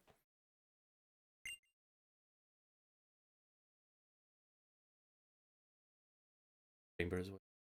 Enter the Colossus Hall of Fame. like, the Hall of Fame always do, but it looks a little bit sad in comparison to how epic this all has been in terms of design. Like, the Pokemon League in the Kalos region looks so cool. And then the room's kind of like, yes, it's okay.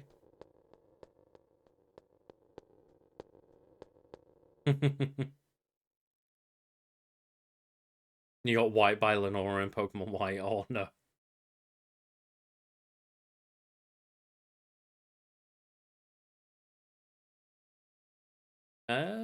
Yeah, I can't remember if Blue does explicitly fight Team Rocket or not. I can't remember. It's been that long. Because Pokemon gave everything they had for you in the battle. It's like, I mean, 2 of them did. Alduin just rocked up, and rightly so, being a mega Pokemon. It just swept all of your non-mega team, essentially.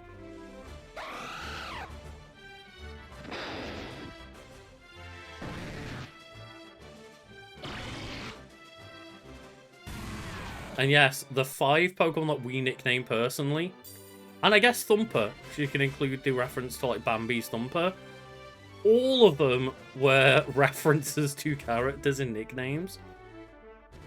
Got like, well, Alduin, Padme, Zaid, Miss Magoo, Charizard Z, and Thumper.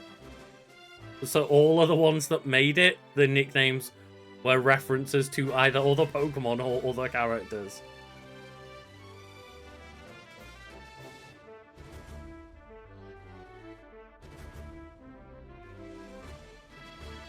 Yeah, I didn't notice that until just then. I was like, wait, what?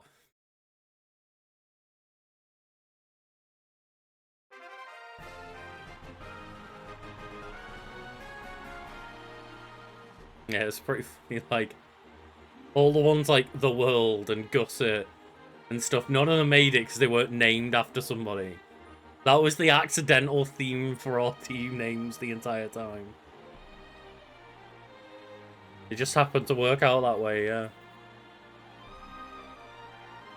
I like how we're all the 5 defenders of the Kalos region. It's like, maybe Calum a little bit, and, you know, the other one even less. Is it Serena? And then just all fucking Tierno, was good for? The twat that came in and just like... No, it was Shauna, that one. Serena is the rival if you're a male. Yeah, Tierno, the twat. Oh, okay, I forgot that you actually fight Hazy, yeah.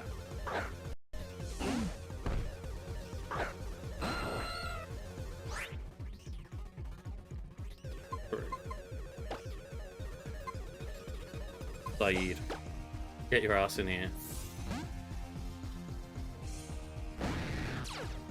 Karina.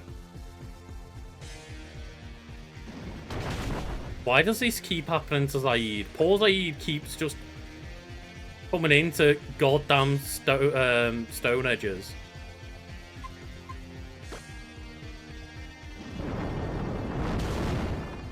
Should have done waterfall.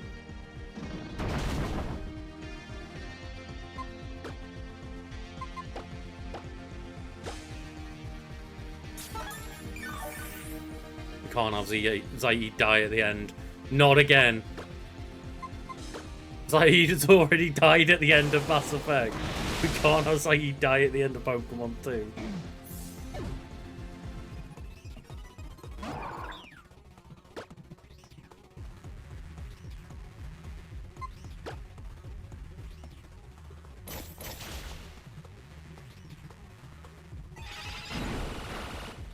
Just, that would be the fate of Zaid, is just to die every time.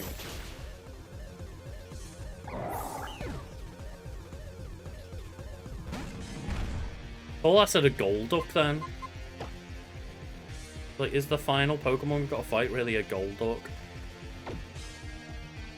You know what? I think Zaid can do this.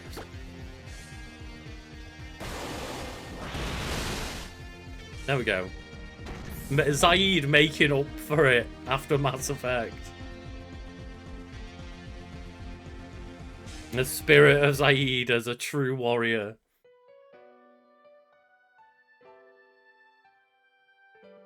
He did want to be the one to lead the death.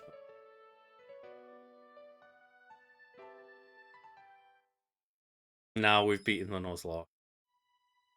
And now we will once again be punished with the sight of Eternal Floette, which is programmed into the game and never used.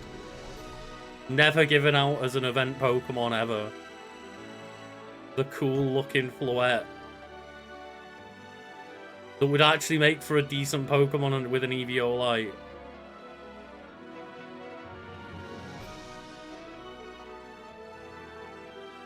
In 3,000 years, it doesn't want to go to another trainer. It doesn't want to be a mystery gift. Nah, I never gave a shit about the AZ plotline, to be honest.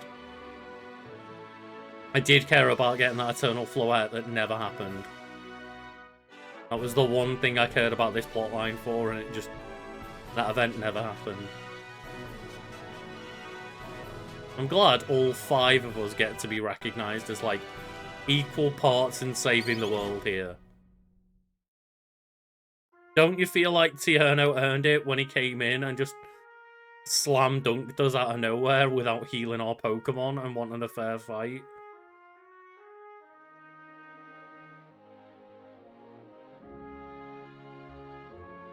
Oh, basically just you battle with AZ and they're like, thank you for saving the world, and Floette comes back.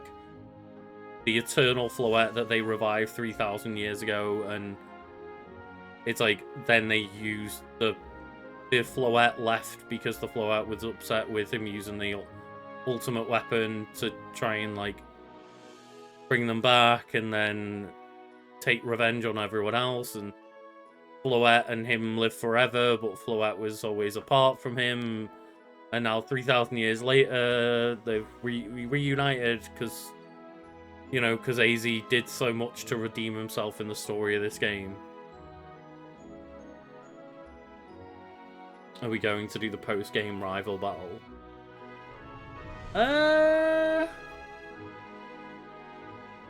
How long does it take to do? Do we know? Because it's 2 o'clock in the morning for... What do you think of all this? It's been a really fun way to play Pokemon. I kind of like always knew that when I get past the frustration of like the opening part of the game, that I would really enjoy a Nuzlocke. I just don't like the idea of like that first set of Pokemon being like, you know, just that there was, you know, a bit of a weirdness with like always just being so limited towards the beginning of the game. But yeah, like definitely I've enjoyed my time and don't want to write off the idea of doing another Pokemon Nuzlocke again for sure. It's been a really funny experience on stream. Like, I don't think it's the type of thing that I would enjoy playing on my own as a challenge run. I think having like chat here to see the ups and downs of the RNG and stuff with me has been like really part of what sold me on the experience. Well, thank you, Grimby. Yeah, it's been oh yeah, okay. Maybe at some point we might do like a bonus stream where we go and do the post game. But that will not be a tonight thing then, if it's like actually got a post game to it and stuff. Maybe just in a few weeks or whatever we can come back and take a little post game return to the Nuzlocke and just get our way to the final rival battle. But yeah, right now we can leave it there as just like thin. Yeah, been a lovely time. We will before we end, just as like the reminder for us all, I will have to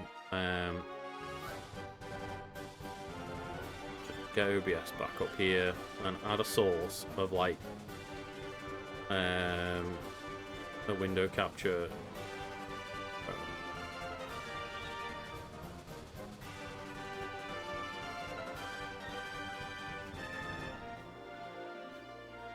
And here we go. But people aren't spying on my taps and all that. Bring this down a little bit. And yeah, just remember who we lost along the way. But I like others. Double chrome somehow. I don't know how I've done that, but yeah, this is the limited graveyard, I'd say. Overall, speaking about everything all involved, I'd say it's not too big a graveyard.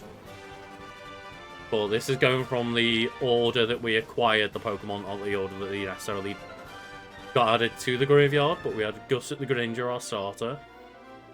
Bait the Riolu. And I just want to point out, we never ever had to go back for that Mega Lucario. We didn't do it.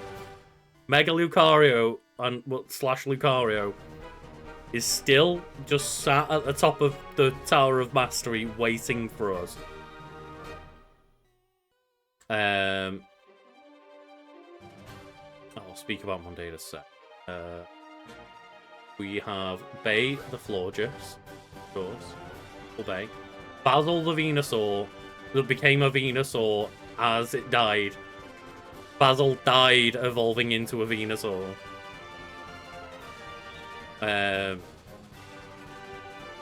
We got the world, the Pangoro. Lechomp the Tyrant that got annihilated by that chat out of nowhere. Sork my balls, the Sork. Turnip the Flygon, that one day we'll see. Well, it won't live to see the day the Mega Flygon happens, but hopefully we will. Gordon the Weeping Bell. Not Rotom the Magnezone. An unknown Ludicolo. What did we nickname Ludicolo?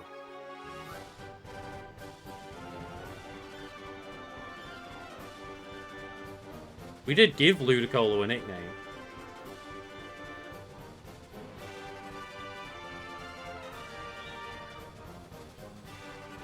But we just haven't, yeah. We haven't inputted Ludicolo's nickname in there, so I can't remember what it was, but... And we've also got Pierce the Bishop. Today's final addition to the graveyard. I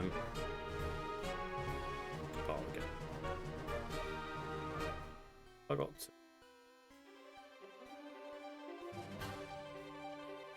Going on.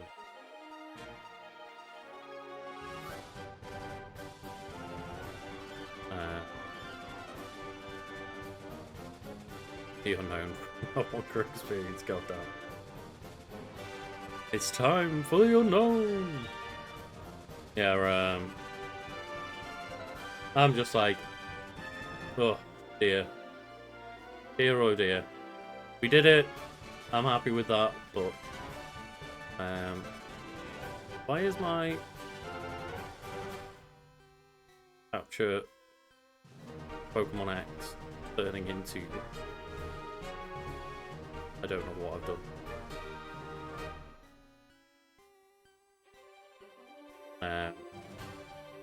Hopefully that solves that, yeah.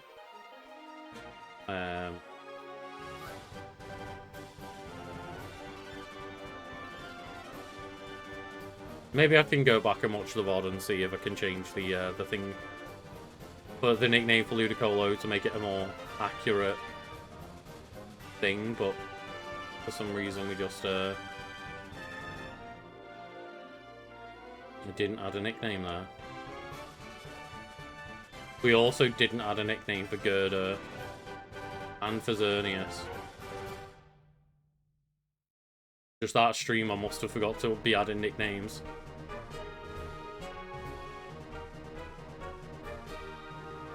Actually we can just find, can't we?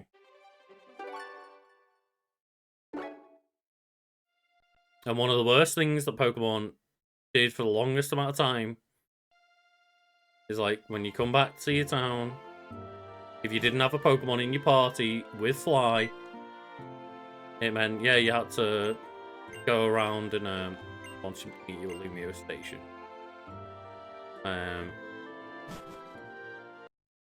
Yeah, you always had to like run back to the second town. Great Pokemon. I'll give you this Fennekin. Give me any Pokemon you want. No.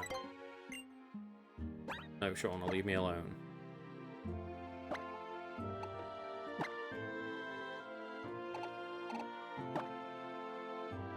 You always had to like, if you didn't have Pokemon that you took to the Elite Four with Fly, you had to like then run back to the first town with a Pokemon Center or PC or whatever.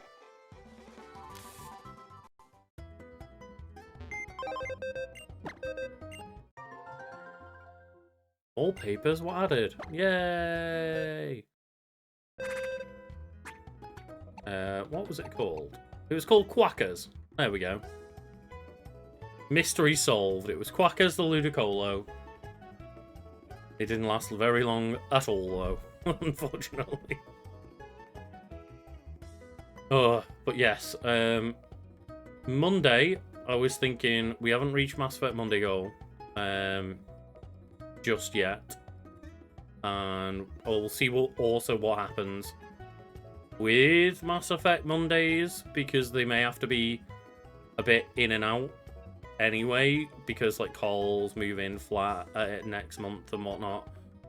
So Cole may, I mean, he usually just joins from his phone anyway, right? So he might not have a problem with just being able to do it without like his PC bay set up or anything, but I'll obviously just have to ask him how he's getting on with the move and how comfortable he is to commit to it every single week. But I can also ask people if they'd rather me just like keep playing Mass Effect Mondays every week, even if Cole can't do a week or two, or whether we'd want to just take hiatuses and check out some games. But I was thinking there's a few indie games that have been added to like Game Pass and PlayStation Plus that I may want to check out and see if chat wants to check them out as well. One example I can think of off the top of my head is Dave the Diver. It's just come to PlayStation Plus, and I was just like, oh, maybe we could just see on Monday, do a poll over the weekend and just be like, hey, here's a couple of new indie game pickups I've got, or ones that have been added to those services. Which one do we want to play on Monday? Oh, he's been there for the other two. Because we did Mass Effect 1 and 2 with Carl. But like, what it might be is that, you know, we do a week on of Mass Effect and a week off of Mass Effect and another week back on. It might not necessarily be waiting all that time for him. We might be able to like sneak a couple in before he moves. It wouldn't necessarily be like we have to wait until he's sorted with all of his moving stuff. But I would obviously just let Carl be the one to let us know. But yeah, I just figured that we can do like another little Mystery Monday with some indie games. And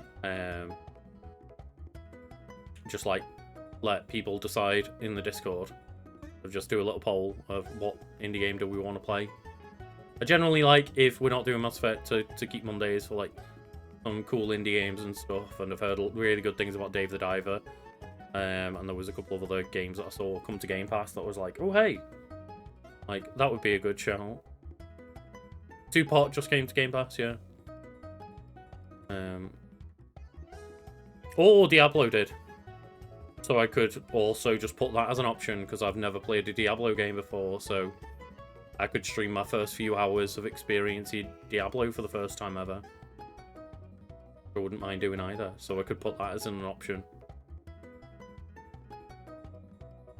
Like, I've always wanted to try Diablo, but I've never wanted to risk, like, the 40, 50 quid on buying the game. Nowadays, it's like 70 quid. Harold Halibut, I'm not a fan of the idea of playing it. I think I'm just going to watch some, like, videos of Harold Halibut, because it looks like a very cool experience. The stop motion is really cool on it and stuff, but from the reviews and stuff, it just doesn't sound gameplay-wise like there's much there, and it doesn't sound like my kind of game.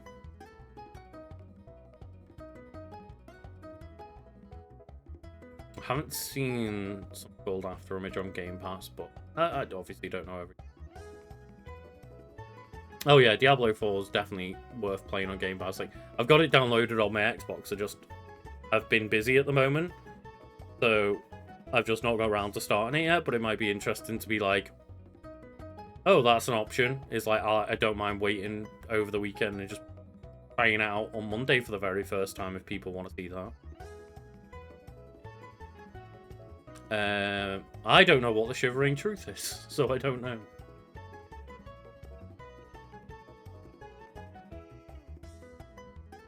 Which would be my scary thing right now, of new Destiny content is out there to grind, as well as being in the middle, well, not in the middle, maybe about 2/3 of the way through Final Fantasy VII Rebirth, because I'm like 60-something hours into that, and doing like 100% of the game pretty much, so that's why it's taking me that. So yeah, it's one of those of, I've already got grindy stuff to be doing, and do I really need to start another grindy game right now? And then Elden Ring content's on its way, another Destiny expansion's on its way.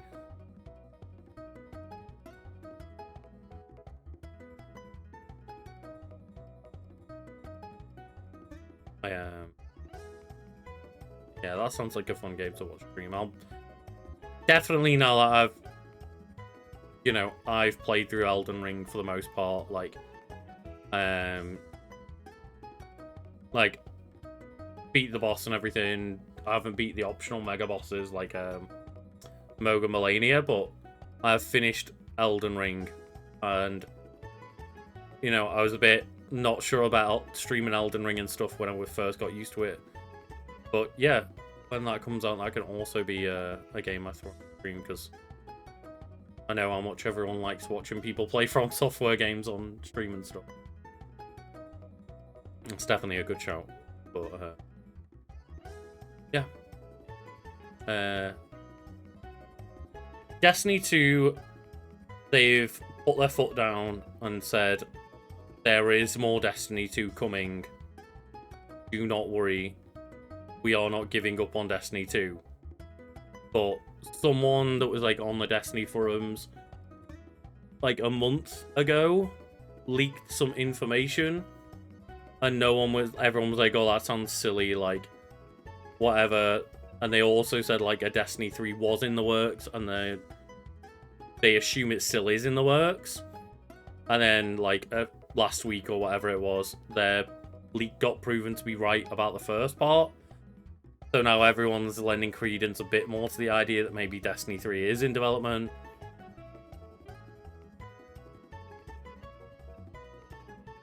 Yeah, like that's what I mean. Like the prismatic thing that account leaked way in advance, people were like, shut up, who the fuck are you?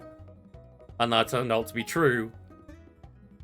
And that same post said Destiny 3 is in development. And they had like insider information from people that had like recently left Bungie, and it was still in development. Like they'd spoken to ex-devs, so they couldn't technically confirm if it still was, but so yeah, that leak seems to have a lot more credence than one originally thought, so I don't know. But either way, it seems very much as though Destiny 2 has got at least another year's worth of planned content after the June stuff. And then after that, they haven't given us any details. But it seems as though at very least Destiny will continue in some form. But yeah. Have a good night, everyone. I should go now. Yeah, I hope everyone has a good weekend, and hopefully I can sort out my schedule and remember that it's Monday next week. Right? I have no plans next Monday. It won't. I'm not going to be at another wedding that's going to throw me off schedule. So yes, I shall be back on Monday with something we vote for on the Discord. And I hope everyone has a lovely day, evening, or night. Wherever you are. Thank you for watching.